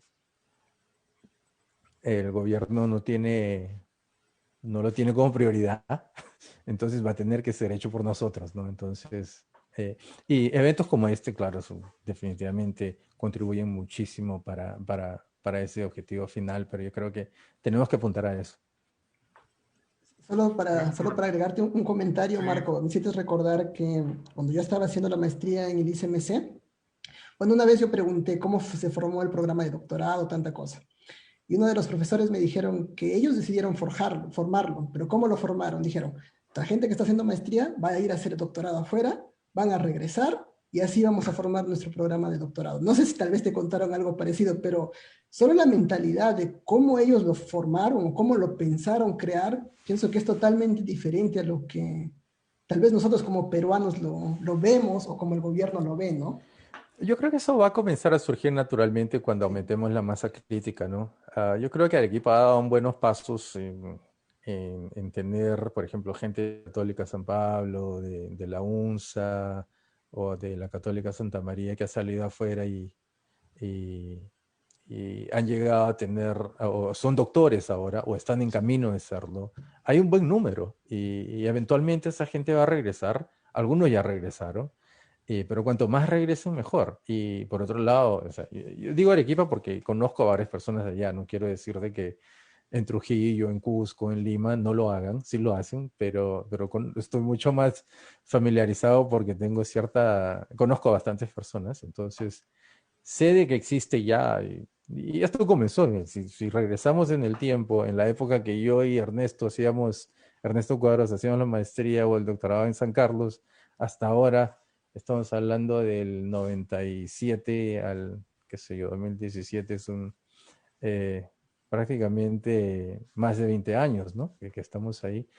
Y en ese tiempo yo creo que no hemos logrado crear un doctorado todavía en el Perú, pero sí hay una buena masa crítica y creo que unos años más eh, van a ser suficientes como para empujar o crear unas. Porque sería mejor, ¿no? Imagínate que en Arequipa o en Lima existan doctorados. Estudiantes del Perú no necesitan irse al exterior, pueden terminar el doctorado ahí en el país, ¿no? Entonces, y eso tiene un efecto multiplicador muy grande y creo que eso beneficiaría muchísimo, en todo aspecto. La competitividad del Perú depende mucho de los recursos humanos que tengamos en el área de computación. Claro, justamente como mencionaba Nils, cada persona tiene intereses diferentes, ¿cierto? Y tal vez una visión diferente de la vida. Creo que lo interesante está en que no se queden en lo tradicional, que siempre han escuchado, terminas tu universidad y vas a ir a trabajar, sino que tengan más opciones. Y una de esas opciones puede ser justamente irse por el lado más académico o irse en ese híbrido académico-industria, que usualmente sucede más fuera, en el exterior. Entonces es bueno, es saludable hacer ese tipo de eventos justamente para eso, que las personas de pregrado vean, mira, yo puedo hacer ese tipo de cosas, yo podría seguir esos pasos. Queda como una posibilidad. No todos van a querer hacerlo, pero queda como una posibilidad. Porque como bien mencionas, Marco, creo que el equipo tiene una gran ventaja contra contra el resto de departamentos, que el equipo concentra buena parte de la masa crítica de computación a nivel nacional. Entonces de ahí se ha ido esparciendo hacia otros lados. Y yo justamente soy producto de eso, ¿no? Yo soy de Tacna, estoy en Arequipa, en la UNSA.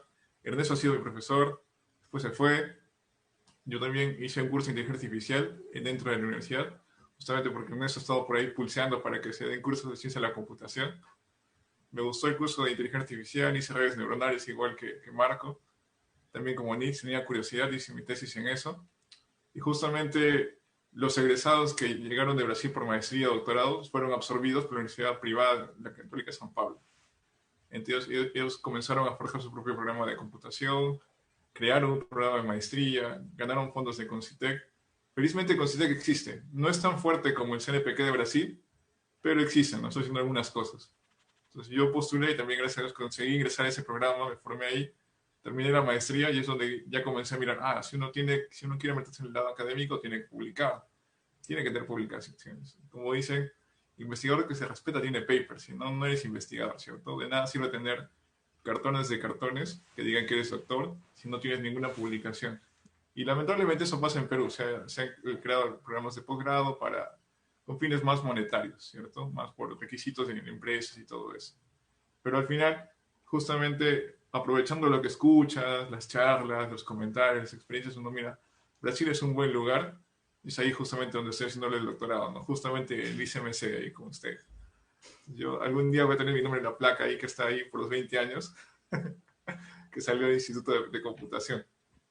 Entonces, siguiendo esa línea, yo preguntaría primero, ya sabemos todos, creo que los cuatro, por qué son importantes las publicaciones, pero para los que escuchan sería, creo, importante escuchar.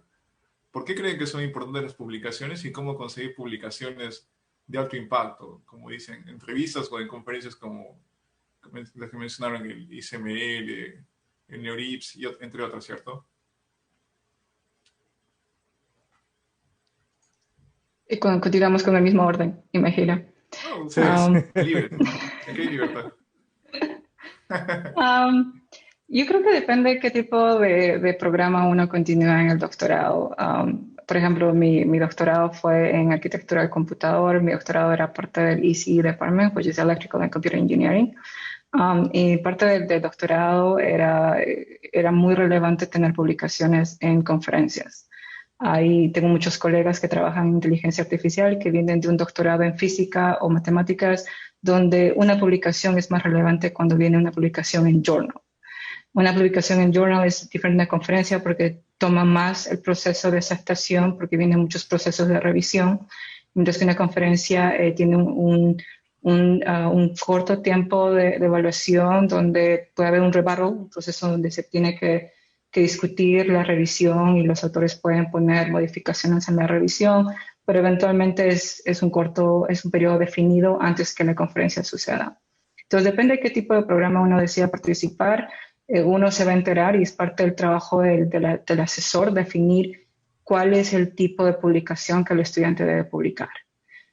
Para mí, el doctorado es muy importante el asesor más que la universidad, porque el asesor va a ser el que va a guiar al estudiante y va a convertirlo en un PhD, ¿no? Entonces va a guiarlo a través de cómo publicar, qué tipo de publicación hacer y al mismo tiempo tiene que introducirlo a la academia o a la industria dependiendo del network que tenga el asesor. Entonces es muy importante saber quién va a ser tu asesor para que te guíe muy bien en ese proceso. Dado mi experiencia era en conferencias, entonces tenía muy claro mi laboratorio qué tipo de conferencias era importante, pero como yo venía desde un punto de vista más de algoritmos, entonces era un poco una mezcla de los dos, ¿no? Por ejemplo, ICCB era una buena target de conferencia, pero al mismo tiempo ISCA, que es Computer Architecture, era muy bueno. ASTOS, que es también Computer Architecture, era muy bueno, al mismo tiempo que NeurIPS era muy bueno. NeurIPS con los años se ha vuelto más complicado el rate de acceptance es bien bajito, so es más difícil encontrar un paper, pero es una conferencia que tiene mucho renombre. ¿Por qué son importantes? Porque te permite primero tener una forma tangible de poner en 8 páginas, 10 páginas el papel todo meses o años de investigación, ¿no? Durante el proceso de escribir tienes que poder estructurar la metodología que has usado en tu investigación, los resultados, y vas de un proceso que es lo que se llama peer review, o otros colegas van a revisar ese papel y te van a dar revisión. Entonces ese proceso te hace que tu investigación sea sólida y te permita entender cómo va a ser la comunidad de investigadores. Al mismo tiempo te permite ir a la conferencia, conocer más gente, saber cuál es el estado de arte de la particular investigación que uno está haciendo. Obviamente networking, yo no puedo resaltar más cuando networking es importante porque te permite conocer potencialmente tu conexión futura para un trabajo en la academia o un trabajo en la industria. Entonces te permite extender tu nicho de investigación, un nicho más grande, y esa es la gracia de hacer papers. Hay un gran pushback ahorita en la academia de peer reviews y por eso existen los archives, donde todo el mundo hace un paper y lo publica y está en los archives. Por el proceso de peer review que es un poco más... está habiendo un poco de discusión acerca del proceso. Desde mi punto de vista, ambos son válidos. Creo que los archives funcionan. La gente debería poder liberar las investigaciones. Si uno es autor, debería ser compartido cuando el autor decida. Pero al mismo tiempo todavía le encuentro cierto valor al peer review. Una vez que uno termina el doctorado, uno puede ser parte de la revisión. Uno puede ser parte de los comités de revisión. Entonces uno ve el otro lado de la moneda. Entonces pasar por la primera fase durante el doctorado de escribir papeles lo prepara a uno para estar en el otro lado de la revisión. Entonces yo lo veo muy valioso eso, y obviamente el asesor va a considerar esto parte de la mayor contribución del estudiante para que se pueda graduar, y dependiendo de programas te van a pedir un mínimo publicación. Mi programa cada año te pedía un mínimo de publicaciones, o por lo menos intentos de publicación, porque muchas de las conferencias que son Tier 1, uno aplica, pero la van a rechazar y uno sigue aplicando y me viene en el tercer intento te aceptan. Entonces valoraban eso cuánto uno intentaba. Entonces eso depende mucho del programa. Claro, gracias, Fanny. Gracias, Fanny. Bueno, lo que tal vez me gustó un poco más o resalto más es que depende mucho del asesor, ¿no? El asesor es como la persona que te va guiando en el camino de qué decisiones tomar o cómo afrontar el problema, ¿no? Y yo pienso que tal vez una estrategia, tal vez personalmente, que yo pienso que es buena, es tal vez una vez que uno tiene una cierta experiencia y ya se siente un poco más confiable, también intentar las conferencias de más alto calibre, ¿no? Los de top tier, no sé, por ejemplo, en visión por computadores, CDPR, ICCB, ICCB. Y ustedes se preguntarán por qué, porque no tengo chances, es muy difícil o qué. Lo primero que yo digo es porque la calidad de la revisión es mejor. La calidad de la persona que va a estar revisando ahí te va a dar más feedback, te va a dar más ideas de qué está bien, qué estás haciendo bien, qué estás haciendo mal. Y en el mejor de los casos vas a poder argumentar por qué has tomado ciertas decisiones. Y si no, vas a poder incorporar ese feedback para mejorar tu mismo artículo. Y otra cosa también es que normalmente las conferencias de más alto calibre normalmente ya tienen cierta estructura, o sea, como que la introducción tiene que tener estas partes, o tiene que tener un concept figure, o tiene que tener una figura que explica más o menos el método. Entonces, yo creo que si uno quiere mejorar, tiene que tratar de apuntar a eso, a esos tipos de conferencias. Ya, si por X razones no se dio, se intentará un segundo nivel o se buscará cómo mejorarlo, ¿no? Y yo pienso que durante todo este proceso el asesor es muy importante. ¿Por qué? Porque el doctorado yo no creo que solamente es generar publicaciones o hacer esto o lo otro, sino también es de parte del asesor crear la nueva generación de científicos. Y con crear la nueva generación puede involucrar muchas cosas. Puede ser que te forme en cómo escribir mejor, cómo ser más crítico, cómo buscar nuevas ideas, cómo buscar nuevos financiamientos, cómo buscar nuevos proyectos. Entonces son varias cositas que, digamos, de una forma son plasmadas en las publicaciones, pero son muchas cosas más detrás. Y después otra cosa es que normalmente cuando vas a estas conferencias vas a poder ver qué es lo que está pasando actualmente, ¿no? Cuáles son las direcciones de la investigación, qué es lo nuevo que está pasando. Y también una cosa es diferente publicar en un workshop de la conferencia y otra cosa publicar en la conferencia principal. En la conferencia principal siempre va a ser más difícil, pero pienso que tiene más reconocimiento. Y también una ventaja de ir a las conferencias grandes es normalmente que tienes más roce con las empresas. Normalmente puedes ir a interactuar con las empresas, preguntarles en qué trabajan, dejar tu CV y tal vez tener un networking más fuerte. Claro. Marco, ¿tienes algo más para contar sobre el tema de papers? Sí, yo creo que lo que ambos han mencionado es realmente ya cubre todo el espacio. Solo rescatar que publicar es esencial porque hace parte del proceso de descubierta científica, ¿no? O sea, uno estudia algún problema, descubre algo nuevo y lo tiene que comunicar para que la comunidad aprenda de este nuevo método y tal vez lo mejore o tal vez, qué sé yo, de espacio para que nuevas ideas sean producidas, ¿no? Entonces, definitivamente, como lo preguntaste, es importante publicar.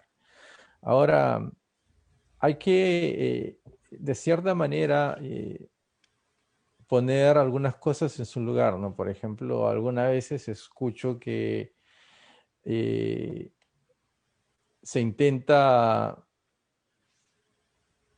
eh, de cierta manera, forzar que alumnos de pregrado publiquen en eventos o journals de alto impacto cuando eso no es el objetivo del pregrado, ¿entiendes? Yo creo que ese tipo de publicaciones estarían reservadas más para alumnos de doctorado, tal vez algunos de maestría. Con esto no quiero decir de que los alumnos de pregrado no deberían interesarse en publicaciones, no, muy por el contrario, pero no deberían sentirse presionados a producir algo que sea del nivel de NeurIPS o del nivel de ICML, porque ese tipo de publicaciones llevan tiempo y aparte de llevar tiempo requieren de un buen asesor que tenga experiencia y que ya haya publicado ese tipo de cosas. Entonces, uno o dos alumnos solos de pregrado, pues es muy difícil de que lleguen a ese nivel. Pero lo que sí podríamos hacer en el pregrado es incentivarlos a que publiquen en eventos locales o que tengan ciertas experiencias de investigación. Por ejemplo, publicar en un evento como este simposio, que por lo que me dijo Yosimar, el otro Yosimar, al próximo año piensan abrirlo para recibir papers, lo que me parece espectacular, porque ahí sería una buena forma de darle oportunidad a alumnos donde el rigor científico de los papers no es tan avanzado como el rigor científico de otras conferencias, ¿no? Entonces, yo creo que hay que escalonar un poco el camino académico de las personas. Y de ninguna manera quiero, ¿cómo se dice? Eh, Desanimar. Desanimarlos a publicar. No, ese no es el objetivo. Yo quiero que estén mucho más animados. Quiero quitarles la presión. De que no necesitan publicar solamente aquí. Podemos comenzar despacio, ir escalonando. Una hora ya estás listo y llegas ahí arriba a un lugar más. Pero como dice Nils, no me trato de desanimar. Muy por el contrario. Claro, como dices, Marco. Solamente para Sí, complementar tal vez algo más que dice Marco.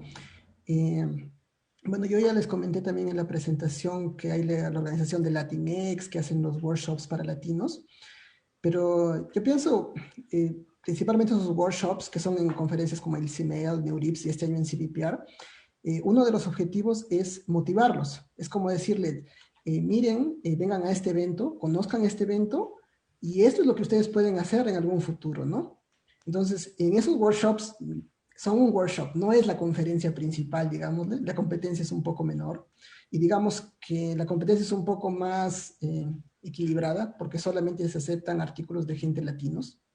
Entonces es también como una puerta para que las otras personas vayan creciendo para más adelante. Y hay dos tipos de artículos. Ahorita hay Extended Abstract y también es Full Paper. El Extended Abstract es artículos que ya han sido publicados en otro lugar o nuevos, pero el Full Paper tienen que ser nuevos artículos. Tiene que ser una idea novedosa. ¿Cuál es el deadline del Latinx? Va a ser el 15 de, bueno, ahorita está el 7 de marzo, pero se va a extender hasta el 15 de marzo. ¿Y el Latinx está aceptando full papers también?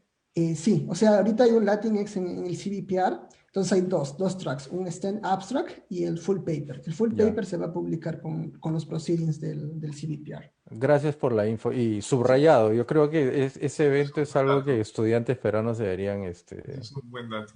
sí, sí, muy bueno. Gracias, Luis. Justamente lo que estaba recordando era lo que decía Marco. Muchas veces hay algunas, ¿cómo se podría decir esto? Algunas confusiones en etapas, ¿cierto? En Perú, por ejemplo, se sigue pidiendo que hagan un título una tesis para sacar un título de ingeniero, y cosa que no existe a nivel mundial. Tal vez en algunos países particulares como Colombia, en Sudamérica, pero fuera ya no existe.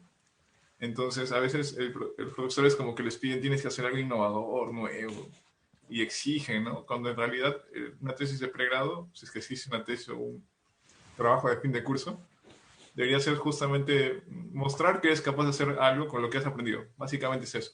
Es mucho más ligero. Entonces, eso, como mencionabas, Marco, les aligera la carga. Claro, de todas maneras. En una maestría igual, ¿no? El objetivo es mostrar que eres capaz de aplicar algo, alguna teoría que pueda existir previa, y ya en un doctorado eres capaz de crear algo totalmente nuevo. Supuestamente tienes que contribuir con tu granito de arena al conocimiento de la humanidad, ¿cierto? Totalmente nuevo. Entonces son etapas diferentes, naturalmente experiencia que vas acumulando, pero no quita que si estás en la capacidad de publicar o trabajar algo interesante en un pregrado, y si puedes lanzar una conferencia alta, lo puedes lanzar, ¿cierto? Porque eso es como Obviamente, hay excepciones, claro, claro, un claro. trampolín que te lleva directamente hacia donde quisieras llegar. Pero siempre los usuarios como sugerir, ¿sabes qué? Lanza una conferencia local, luego una nacional, regional, internacional, y vas escalando. Es como que vas ganando justamente la experiencia y vas mejorando, vas puliendo los detalles, ¿cierto? Y como Si bien dijeron tienes ustedes, un, ¿ah? si tienes un buen asesor, el asesor que es bueno te va a decir, va a hacer poder hacer un match entre la calidad del trabajo y el lugar donde lo puedes mandar. Obviamente, si el trabajo es buenísimo y califica como una descubierta interesante para ISCA, por ejemplo, se manda, ¿no? Pero el asesor es quien tendría la experiencia previa de poder decidir cuál es un buen fit para el trabajo que está siendo realizado. Claro, y como mencionaste, Marcos, se supondría que un paper es la divulgación o, ¿cierto?, la comunicación de lo que has hecho previamente, que ha podido ser un tema de una duración de un mes, un año o varios años. Ujú. Algo que sería bueno tal vez cultivar en las universidades es que las personas que hacen trabajos de fin de curso, trabajos finales, de alguna forma eso lo pueden encapsular en un formato de paper, ¿cierto? De tal manera que van puliendo habilidades de escritura, Ujú. habilidades de cómo colocar todo de forma concisa y poder comunicar de forma efectiva. Y el inglés es obviamente útil, ¿no? Entonces, si vas puliendo eso desde pregrado, naturalmente eso ya puede escalar y tal vez alguno de esos trabajos que fue interesante salga como una publicación, ¿no? Claro. Un detalle interesante sobre algo que mencionaste, Yosimar, es que tener título no es necesario para entrar en programas de maestría y doctorado. O sea, un estudiante peruano que tiene bachillerato, yo creo que es suficiente, ¿verdad, Fanny o Nils? Yo no sé si ustedes han obtenido título o... Es correcto lo que tú dices. Parte de eso lo cubrí al inicio, pero no es necesario tener hacer la tesis de pregrado para poder aplicar a los programas acá. Es Ujú. algo que a mí me sorprendió un montón cuando vine acá, que no es parte del programa. Un bachillerato es más que suficiente. Muy bueno. Yo Y creo que bueno, yo, eso es algo a ser considerado, ¿no? Por todos los que están. sí, Claro, usualmente el requisito solo es un bachiller, es suficiente. El tema del título, no sé cómo habrá surgido en Perú, pero existe en Perú y en algunos países de Sudamérica, pero fuera de eso no existe. Ahora, dentro de lo que mencionaba por el lado de cultivar esas habilidades de redacción de pregrado, justamente iban con el objetivo de pulir esa habilidad de escritura, ¿cierto? Que ya cuando estés en una etapa posterior puedas mostrar lo que has hecho previamente, porque es también otro detalle. Así como las personas de diseño gráfico o desarrollo de web tienen un portafolio, a veces las personas de computación no tienen un portafolio. Dicen, ¿qué has hecho? He hecho algunos proyectos de inteligencia artificial en el pregrado, ya muéstrame. No sé dónde está, ¿no? Uno pierde código, no sé dónde está la carpeta, se malogró el USB, se perdió. Entonces, ahora felizmente tenemos algunas formas de mostrar. Tienes un repositorio, un GitHub puede ser, puedes poner ante una página web. O básicamente los papers también serían parte de tu historial, ¿cierto? Que te sirven tanto como para mostrar tu lado académico, pero también para mostrar tus posibilidades o potencial para la industria. Entonces, ahí hay justamente un beneficio en ambos lados. Ahora, yo tengo una pregunta más por esa línea. Ya Nils por ahí lo mencionó, pero vamos a un lado y ahora vamos a caminar un poco más para el lado de industria. Entonces la pregunta sería, ¿Cómo o qué recomendaciones darían a alguien que quiere postular justamente a una empresa, ¿no? Mirando ya de manera internacional? Nis mencionó algunas cosas sobre cómo preparar tu perfil, pero sería interesante escuchar la experiencia de cada uno de ustedes.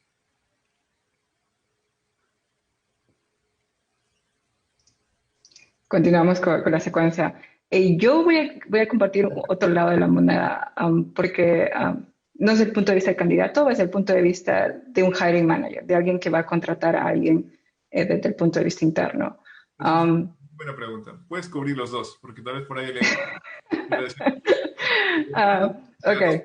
¿Cómo contratar gente de ciencia de datos? Esa es una buena pregunta.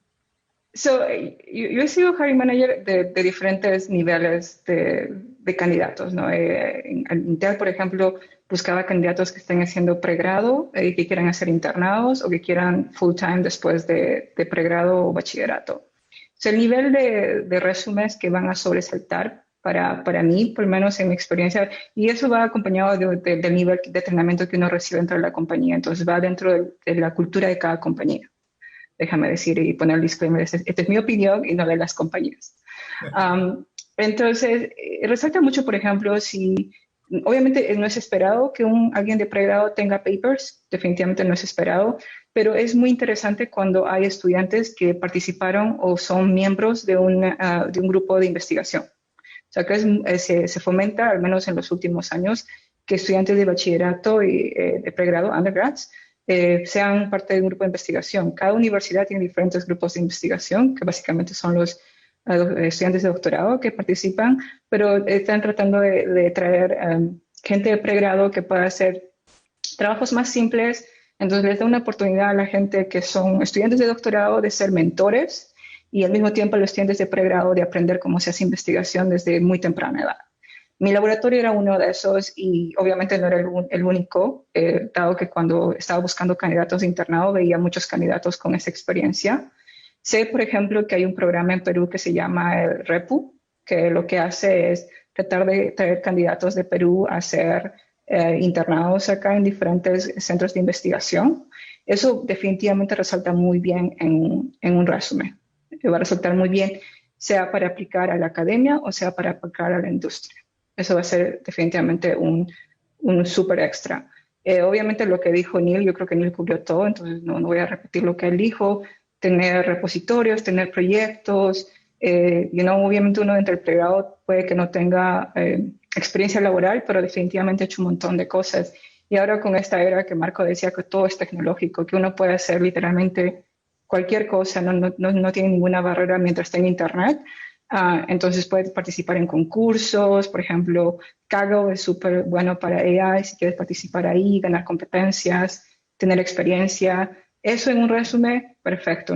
Si yo veo un resumen que tiene premios, competencia, participación, proyectos, GitHub, y encima de eso tiene participación en un centro de investigación, obviamente ese resumen se ve muy, muy sólido.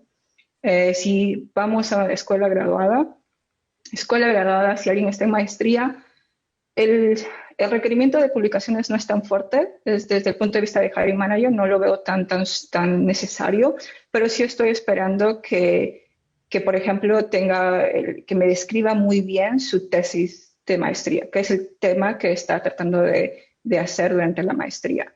Hay dos tipos de maestrías acá, Master of Science y Master of Engineering. Dependiendo qué tipo de maestría uno puede ahondar más en que está haciendo investigación o no. Obviamente para las posiciones que yo tenía estaba más interesada en investigación, entonces eso me llamaba más la atención. Muchas posiciones son especialmente para ingeniería, entonces van a resaltar más qué tipo de proyectos ha hecho, qué tipo de clases se ha llevado. Entonces muchas cosas que se resaltan en el resumen, que alguien que no tuvo experiencia laboral va a ser los proyectos y posiblemente el GPA, si no hay nada de experiencia laboral. El GPA es el promedio de notas dentro del programa que se está haciendo. Entonces, generalmente esperan que tengan un GPA alto, alguien que no ha tenido mucha experiencia. Entonces, una cosa de poner, poner bastantes cosas en tu resumen. Hay un candidato que ha tenido doctorado, obviamente publicaciones va a ser algo que va a resaltar. Es importante que tenga publicaciones.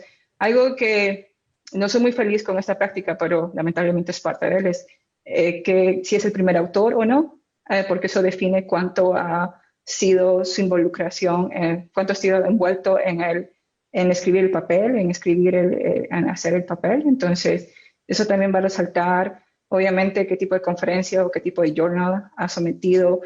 Pero algo que a mí particularmente me llama más la atención de un doctorado es saber qué ha sido su investigación, qué ha sido su tesis, o qué es, digamos, un internado de PhD, qué es lo que está haciendo y que le llama la atención, ¿no? Quiero saber qué específicamente el tema de tesis que está haciendo, cuál es la hipótesis que él quiere o ella quiere probar durante el doctorado. Eso me va a llamar mucho más la atención.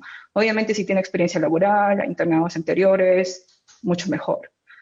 Pero más o menos eso te da un rango a través de los diferentes niveles que yo buscaría en un candidato. Gracias, Fanny. Por si acaso, ¿dónde se suele postular para ir a Internet? Yo pongo el link. Lamentablemente ahora solamente estamos buscando en Estados Unidos, pero encantada de poner. De hecho, lo que quiero poner es un link. Hay un premio para gente de Latinoamérica que está haciendo un doctorado o una maestría. So, voy a poner todos esos links en el chat o envío a los organizadores. Gracias. Mitch, tú puedes continuar.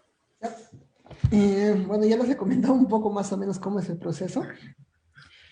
Tal vez algunas cosas que añadir. Primero, lo que yo pienso que aparte de parte de la empresa o de la universidad que está buscando al postulante, lo primero es que ellos van a ver es si tú haces match con el equipo que están buscando. Por ejemplo, están buscando una persona que trabaje con texto e imágenes. Si tú tienes proyectos que has usado texto e imágenes, es un buen candidato. Ya luego van a ver las publicaciones, van a ver tu perfil un poco más en detalle. Pero si tú no haces ese match inicial, tú puedes ser muy bueno, pero no necesariamente eres bueno para ese equipo o para esa posición, ¿no? Y también eso se puede aplicar para la universidad. No sé, por ejemplo, la Universidad de Pittsburgh está buscando un profesional en el área de NLP. No tienen profesores en NLP. O sea, están solo buscando ese perfil. Aunque tú tengas otra área, no necesariamente vas a hacer el match. Entonces yo pienso que eso es lo primero que se busca. Y después, otra cosa normalmente que miran es las publicaciones. Depende de la posición. Si es una posición de software engineer, no va a haber mucho las publicaciones, pero si es una posición más de investigación, van a ver las publicaciones, van a ver si tienes Honors and Awards, qué proyectos has hecho, cómo se relacionan con el equipo. Ya si es tal vez un poco más de software engineering, van a ver tal vez tus GitHub repository, has participado en algún concurso de programación, tienes alguna experiencia así. Otra cosa también es que durante la entrevista no solamente se busca, digamos, el conocimiento técnico, también se busca qué tan bien te llevas con las personas, ¿no? O sea, por ejemplo, ellos simulan un escenario de trabajo y van haciendo la entrevista y van viendo, esta persona le gusta conversar, le gusta colaborar con nuestras ideas, hacemos un buen brainstorming o da puntos que yo no he considerado. Entonces también eso es algo importante. Y también pienso también la actitud positiva, porque cada uno a veces se centra o se enfoca en un cierto punto o un cierto tema muy específico, pero normalmente en la industria hay personas que trabajan en otras áreas, ¿no? Y te pueden hacer preguntas de X y Z que tú no estás familiarizado.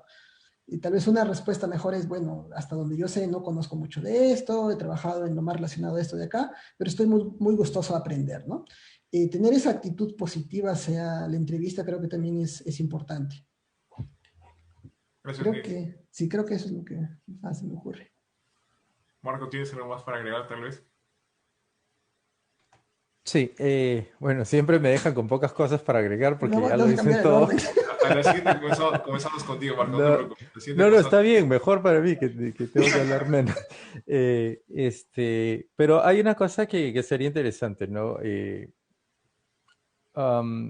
Dependiendo del lugar donde uno postula, de la empresa y del cargo al cual está postulando, el proceso puede ser completamente diferente uno al otro, ¿no? Por ejemplo, hay procesos donde pasas 5 etapas. Primero hablas con el recruiter, después hablas con, qué sé yo, con un grupo de personas, es por una entrevista virtual, o de repente en la próxima etapa te invitan para que vayas físicamente a la empresa y tengas contacto con más gente y etcétera, ¿no? Entonces creo que algo importante sería conocer muy bien cómo es el proceso de entrevistas, gastarse un buen tiempo preparándose para entender el proceso y entender qué es lo que la empresa está buscando en cada etapa de ese proceso, ¿no? Por ejemplo, tengo entrevista mañana, ¿con quién voy a hablar? Con el recruiter, ¿qué tipo de preguntas me van a hacer? Y estar preparado. Yo creo que la preparación es fundamental y, por ejemplo, si les van a hacer la entrevista técnica donde tienen que tal vez resolver un problema en tiempo real, algoritmos, ustedes tienen que saber cómo va a ser la dinámica de ese proceso, el tipo de lenguaje de programación que van a utilizar, si lo van a hacer en un documento, si te van a dar un tiempo para hacerlo y después regreses con la solución o todo es al vivo, si lo vas a hacer en una pizarra, qué sé yo. Hay un montón de detalles que creo que cuanto más uno sepa de ese proceso, mejor se puede preparar, porque preparación es fundamental. Eh, para ciertos trabajos en la industria, yo creo que para mí hay dos cosas fundamentales. Esa es mi visión personal, que tal vez pueda haber cambiado porque hoy en día la industria ha cambiado bastante. Hay una demanda muy grande de profesionales, entonces encontrar trabajo tal vez sea un poco más simple hoy que lo era hace algunos años atrás, donde las posiciones eran menos, no, eran más concurridas que ahora, ¿no? Había mucho más gente que peleaba por entrar a las grandes empresas. Entonces, había dos etapas. Una es que tengas la oportunidad de que te entreviste, ¿no? Y para ello, ¿cómo haces para que te entrevisten? Porque a veces llenar un form en la página web de la empresa puede no ser suficiente. Tal vez sea necesario de que a través de tu networking, a través de las personas que conoces, alguien te pueda decir, mira, hay esta oportunidad, aplica o dame tus datos y haces parte, ¿no? Te van a entrevistar. Yo creo que para mí lo más difícil siempre ha sido conseguir esa oportunidad de que te entreviste. Una vez que estás ahí, ya mucho depende de ti, porque ahí tú tienes la oportunidad de expresarte y poder contarles más al respecto de tus habilidades, de tu trabajo. Y ahí es donde entra mucho la preparación, porque ahí tú puedes ir preparado y realmente ganar la posición que quieres. Pero antes de que te den esa oportunidad de entrevistarte, tu preparación como que no juega un papel tan preponderante, ¿no? Pero hay otras formas que yo creo de que pueden hacer para que llegues a ese punto que es, como digo, networking and networking and networking. Yo no sé si Fanny quiere acotar algo ahí porque ella trabaja mucho más Yeah. cerca a ese tipo a ese mundo que yo, ¿no? Que estoy dentro de la universidad. No, pero definitivamente estoy de acuerdo con lo que mencionas, networking. Obviamente, si uno va a una conferencia y la compañía está hiring, está buscando candidatos, todas las personas estudiantes o que están por acabar el posgrado o incluso están por acabar el pregrado y están en la conferencia tengan la oportunidad de poder hablar con la gente de esas compañías. Me ha dado, por ejemplo, mucha de la gente que yo he decidido pasar por el proceso de entrevistas ha sido porque se acercaron a mí, se introdujeron, se presentaron y eso se quedó en mi cabeza y obviamente cuando veo la aplicación me voy a acordar que ha sido la persona y de alguna forma tengo una cierta conexión con eso. De hecho, mi primer trabajo con Intel fue por networking, fue un evento donde conocí a mi manager y me dio la oportunidad de hacer la entrevista. Y obviamente la entrevista es el siguiente paso y si uno no está preparado por mucho networking, no va a poder seguir y culminar el proceso de la oferta, ¿no? Así es que networking es supremamente importante.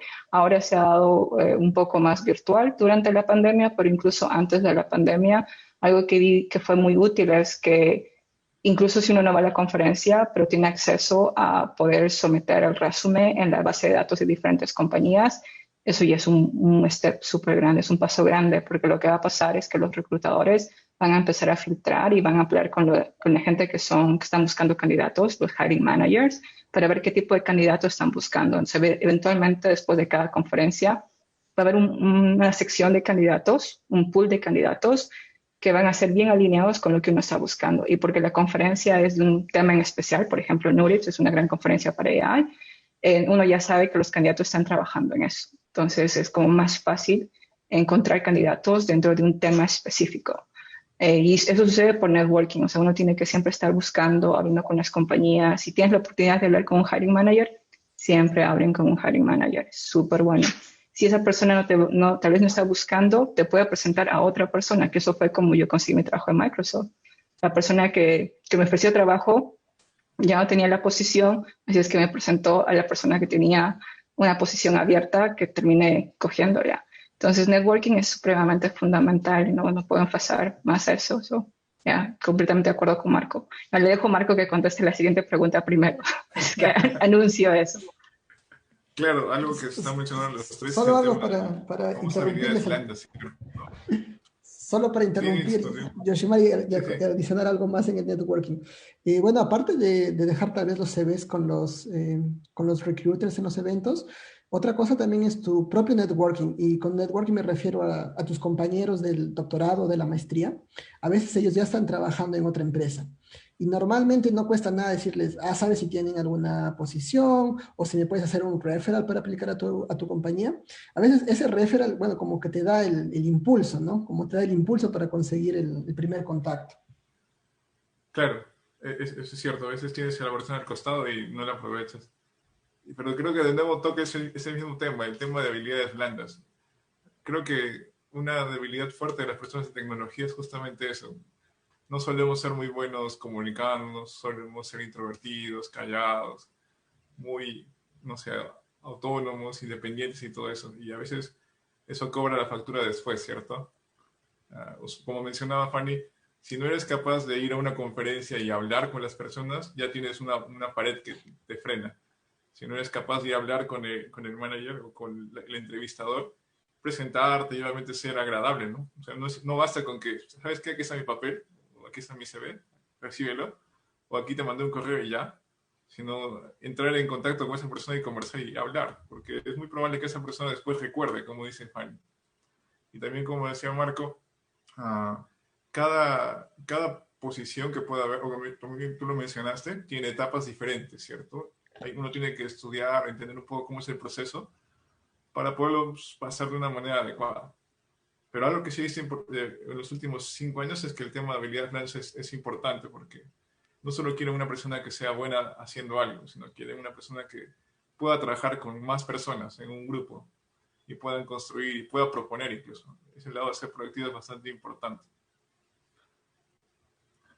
Yo creo que una pregunta para finalizar, porque si no nos vamos de largo, creo que ya es bueno. Cuando algo se pone interesante es bueno cerrarlo a la mitad porque si no, después se alarga.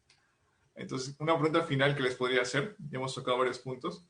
Algo que siempre me gusta preguntar y tal vez instigar un poco, uh, ¿cómo podemos contribuir desde cada uno, desde la posición en la que cada uno está? Justamente como lo que mencionaba Marco hace rato, generarnos masa crítica. Porque algo que vi en el Instituto de Física Sao Carlos es que es muy bueno, que sería bueno replicar en Perú, fue que al inicio, cuando egresaron sus doctorandos, se volvieron doctores, varios de ellos crearon empresas. Se crearon 20 empresas y ellos tienen mapeado todo eso. 20 empresas entre óptica, materiales y varias cosas que ellos hacen. De esas 20, tenían demanda de otros servicios o productos. Se crearon alrededor de unas 50 más. De esas 50 más tenían otra demanda hacia afuera. Y al final hay un ecosistema de unas 200 empresas creadas como producto de un programa de posgrado. Como mencionaba hace rato Marco, sería interesante poder replicar todo eso en Perú, ¿cierto? Desde un lado académico, desde un lado de industria. Entonces, ¿cómo podríamos contribuir o cómo podrían ustedes contribuir, cada uno desde su posición, para llegar a eso? Que justamente Perú pueda posicionarse y pueda tener más masa crítica, desarrollar no solo tecnología, sino tener incluso una economía sostenida en tecnología, que puede ser un poco utópico, pero creo que sí es posible. Bueno, me toca. Marco, tú eres Compleja pregunta, pero sí, de acuerdo. Yo creo que todos deberíamos aportar un granito de arena hacia ello.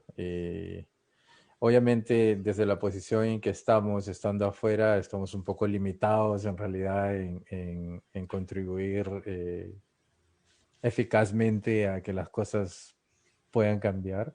Pero yo creo que nuestra participación en este tipo de eventos sí tiene un factor motivador muy grande en muchos alumnos y las experiencias que Fanny, Nils, yo, muchas otras personas puedan contar son hasta cierto punto inspiradoras y yo creo que son granitos de arena que realmente contribuyen. Entonces, desde, por ejemplo, donde estoy, yo obviamente tengo toda la mejor voluntad de continuar haciendo este tipo o participando en este tipo de eventos. Muy feliz de recibir alumnos de doctorado o maestría en mi institución. Si quieren saber más al respecto, pueden mandarme un correo, pueden entrar en contacto conmigo, me pueden adicionar al LinkedIn si quieren y podemos comenzar a conversar. Puedo contar de las oportunidades que tenemos. Generalmente las aplicaciones para doctorado cierran la segunda semana de febrero, entonces si hay alguien por ahí que está interesado en aplicar, tiene el conjunto el paquete de aplicación listo, podría contactarme, pero si hay alguien que quiere explorarlo al próximo año, con más tiempo también sería interesante.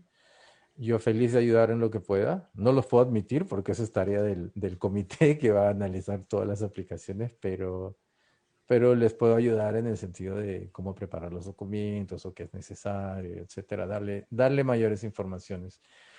Eh, Aparte de eso, yo creo que Fanny mencionó el proyecto REPU y yo participo, estoy supervisando a un alumno de REPU y es espectacular el proyecto. La primera vez me invitó Gisela Bejarano a participar y muy feliz, y yo creo que es un proyecto muy interesante que conecta estudiantes de pregrado del Perú con otros peruanos que están afuera, ¿no? Regados por todo el mundo y ese tipo de conexión a través de investigación es muy importante, ¿no? Son semillitas que uno va sembrando que a la larga se van multiplicando y van contribuyendo. Yo creo que eso es. Por el momento, como digo, estoy afuera, ciertamente limitado por el trabajo, la distancia, pero en la medida de lo posible estoy dispuesto y siempre lo hago, a dar mi granito de arena. Gracias, Marcos. De hecho, Repu justamente es un puente, ¿no?, para poder llegar a Estados Unidos. Y el año pasado abrieron justamente ese grupo para ciencia de la computación. La ventaja creo que tenemos nosotros es que usualmente trabajamos con un computador y no necesitamos estar in situ, ¿cierto?, en el lugar. Y en medio de la pandemia incluso podemos saltar esa limitación. Entonces, hay un buen escenario por ahí. Gracias. ¿Todavía nos puedes dejar tu correo por el chat para que te puedan contactar? Sí, lo pongo en el chat. Nils, tú puedes continuar. Bueno, primero yo pienso que nosotros, tal vez con la experiencia que hemos salido o tal vez con los problemas que hemos tenido, es una forma de aportar y yo pienso que también invito a cualquier participante que tenga la confianza de escribirme a mí. Yo creo que también Fanny, Marcos están gustosos de apoyar. Y otra cosa tal vez ya un poco más específica de mi parte es, bueno, una vez que siempre uno regresa a sus almas mártir, tal vez hacer alguna charla, hacer algún evento, y ya también un poco más yo de la empresa. Normalmente nosotros hacemos internships. Normalmente yo los internships los publico ya sea en mi LinkedIn. Y normalmente por este año no se está pidiendo gente de todo el mundo por la pandemia. Hay ciertas restricciones de localizaciones, pero normalmente está abierto a todos. Mientras haga un buen match entre el proyecto y el candidato, se está dando las oportunidades a todos. Entonces yo pienso que deben estar atentos a esas oportunidades. Y la tercera es un poco ya más de mi parte de emprendedorismo. Es un poco que ha habido ciertas iniciativas del Latinx en AI. Y yo participé el año pasado en una que fue en el ICML. Y esta iniciativa que fue del CVPR, en sí, esta fue un poco más peleada porque tuvimos que mandar una propuesta. Y la propuesta tuvo que ser aceptada por el comité de CVPR para que pase. Y ha sido aceptada. Y básicamente la oportunidad aquí es que se da un apoyo económico cuando no había la pandemia, de que la persona viaje por 3 días, esté en la conferencia, se pagaba el pasaje, se daban los viáticos. Y la idea también es que la persona aproveche, no solo que venga con el ánimo de viajar, sino también con el ánimo de interactuar, de ir a la conferencia, de ver qué tan diferente es lo que no tenemos en Perú, qué nos falta para mejorar, no sé, y también en algún momento tú puedes crear ese bicho de la curiosidad, ¿no? Yo quiero hacer esa maestría, yo quiero venir el otro año a este evento, pero yo quiero presentar, ya no quiero venir solamente ¿cómo es? De attendee, o Vinci de asistente, ¿no? De asistente. Entonces, yo pienso que eso es algo bueno y, y creo que esos serían más que todos los granos de arena. Gracias, Nils. Lo poco que puedo aumentar, obviamente estoy completamente de acuerdo con Marco y Nels, este tipo de eventos, ¿no? Este tipo de eventos. En los últimos años he visto mayor cantidad de eventos que involucra, yo creo que tal vez no hemos llegado a la masa crítica, pero hemos llegado a cierta masa, al menos en Estados Unidos, donde ya hay una comunidad de peruanos. Cuando me mudé a California fue el primer año que se creó Perú SB, que es peruanos en Silicon Valley, que lo que hacen es cada año, y ahora están poniéndolo 2 veces por año, mucha gente que está en compañías de Silicon Valley hacen un simposio por 1 o 2 días donde se presentan diferentes programas. Mucho, por ejemplo, Repo me enteré por ese Perú SB. Entonces ha generado una masa, al menos crítica, en el Silicon Valley, donde se puede crear esa conexión de cómo traer la tecnología que tenemos, al menos en Estados Unidos, enviarla a Perú o traer el talento de Perú para acá. Entonces yo creo que estamos yendo en el buen camino. Yo creo que ese sería el highlight, you know, el punto que quiero resaltar acá, que estamos yendo en un buen camino porque veo más de estos eventos. Creo que Nils tocó el de Latinx en AI. Ese evento ha sido súper genial. La primera vez que lo vi fue en NeurIPS en 2019. Luego vi en ICML para hacer mentoría. Entonces, a mí, una persona que, por lo menos mi punto de vista personal, siempre he querido poder poner mi granito de arena para contribuir de alguna forma, sea para compartir mi experiencia, para contar cómo se puede hacer esto, o para que simplemente transmitir tecnología. Siempre estoy disponible de poder dar un poco de mi tiempo para eso, pero a veces uno no encuentra los canales para hacerlo. Entonces, que haya un grupo de gente que pueda distribuir esos canales de tal forma que personas como yo podamos participar es fundamental. Entonces, Latinx in AI definitivamente lo hace. Te proveen la capacidad de hacer mentoría, que pude hacer en ICML, luego lo hice en NeurIPS. Entonces me permite conocer más gente en Perú que quieran venir para acá, no solo en Perú, ¿no? La mentoría va en toda Sudamérica, conocí gente de Chile, de Colombia. Obviamente en Perú sería genial que tuviéramos más eventos, que por lo menos podamos participar más, pero veo que esos eventos van incrementando cada año y eso me alegra un montón. Entonces yo creo que vamos en buen camino, hay mucho camino por recorrer, pero yo creo que estamos haciendo las cosas bien por ahora. Gracias, Fanny. Nils y Fanny, ¿nos pueden dejar su correo para poderlos contactar por el chat, por favor? Sí. Claro que sí. Creo que lo que mencionó es importante. A veces uno está afuera y intenta contribuir y a veces no sabe cómo, pero algo importante es justamente tener la intención, como dijo Marco, poder contribuir con ese granito de arena, porque varios granitos de arena justamente tienen una fuerza grande y la idea es también tener ese efecto multiplicador.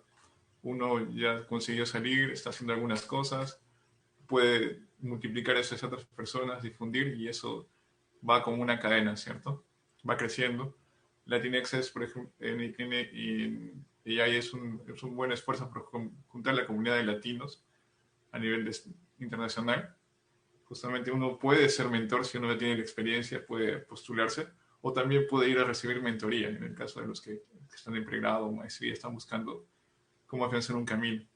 Y también en Perú existen varias comunidades, como la que está organizando el evento de Machine Learning y Deep Learning. Existen comunidades de tecnología. En varios países existen también comunidades de tecnología, y la idea es justamente poderlos conectar. A veces pasa que por algún motivo los países también trabajamos de manera independiente y no conectamos, ¿cierto? Colombia, Perú, Ecuador, Bolivia, estamos bien cerca, pero casi no trabajamos mucho en conjunto. Entonces, hacemos más, estamos ahí trabajando en paralelo. Yo creo que sería eso todo por hoy. Muchas gracias por su presentación y su participación. Si tienen algo más para decir, serían las palabras finales. Y si no, bueno, nos vemos en el siguiente año. Y también me permito tal vez invitarles después a un evento que estoy pensando organizar. No, solamente resaltar que contenta de haber participado en este evento. Me alegra saber que va a haber un proceso de mentoría. Espero escuchar más de este tipo de eventos. Yosimar, tú mencionas un evento que va a venir. Cuenta conmigo. Siempre que pueda voy a tratar de dar mi tiempo. Feliz de ver la comunidad que va creciendo. Realmente muy, muy encantada de participar. Gracias por invitarme. Igualmente, gracias Josimar y un gusto estar contigo, con Nils, con Fanny. A Nils ya lo conocía, Fanny recién la conozco y encantado de participar nuevamente. Muy, muy bueno. Sí, muchas gracias, Yoshimar, por la invitación y bueno, desearles que continúen con estos esfuerzos. Yo sé que es un arduo trabajo, pero creo que cada uno de estos esfuerzos van a mejorar y nos van a ayudar a mejorar como país y como personas, ¿no? Claro, muy bien, muchas gracias. Agradecemos a la organización también. Gracias por invitarme para ser moderador. Estamos en contacto todos y hasta la siguiente.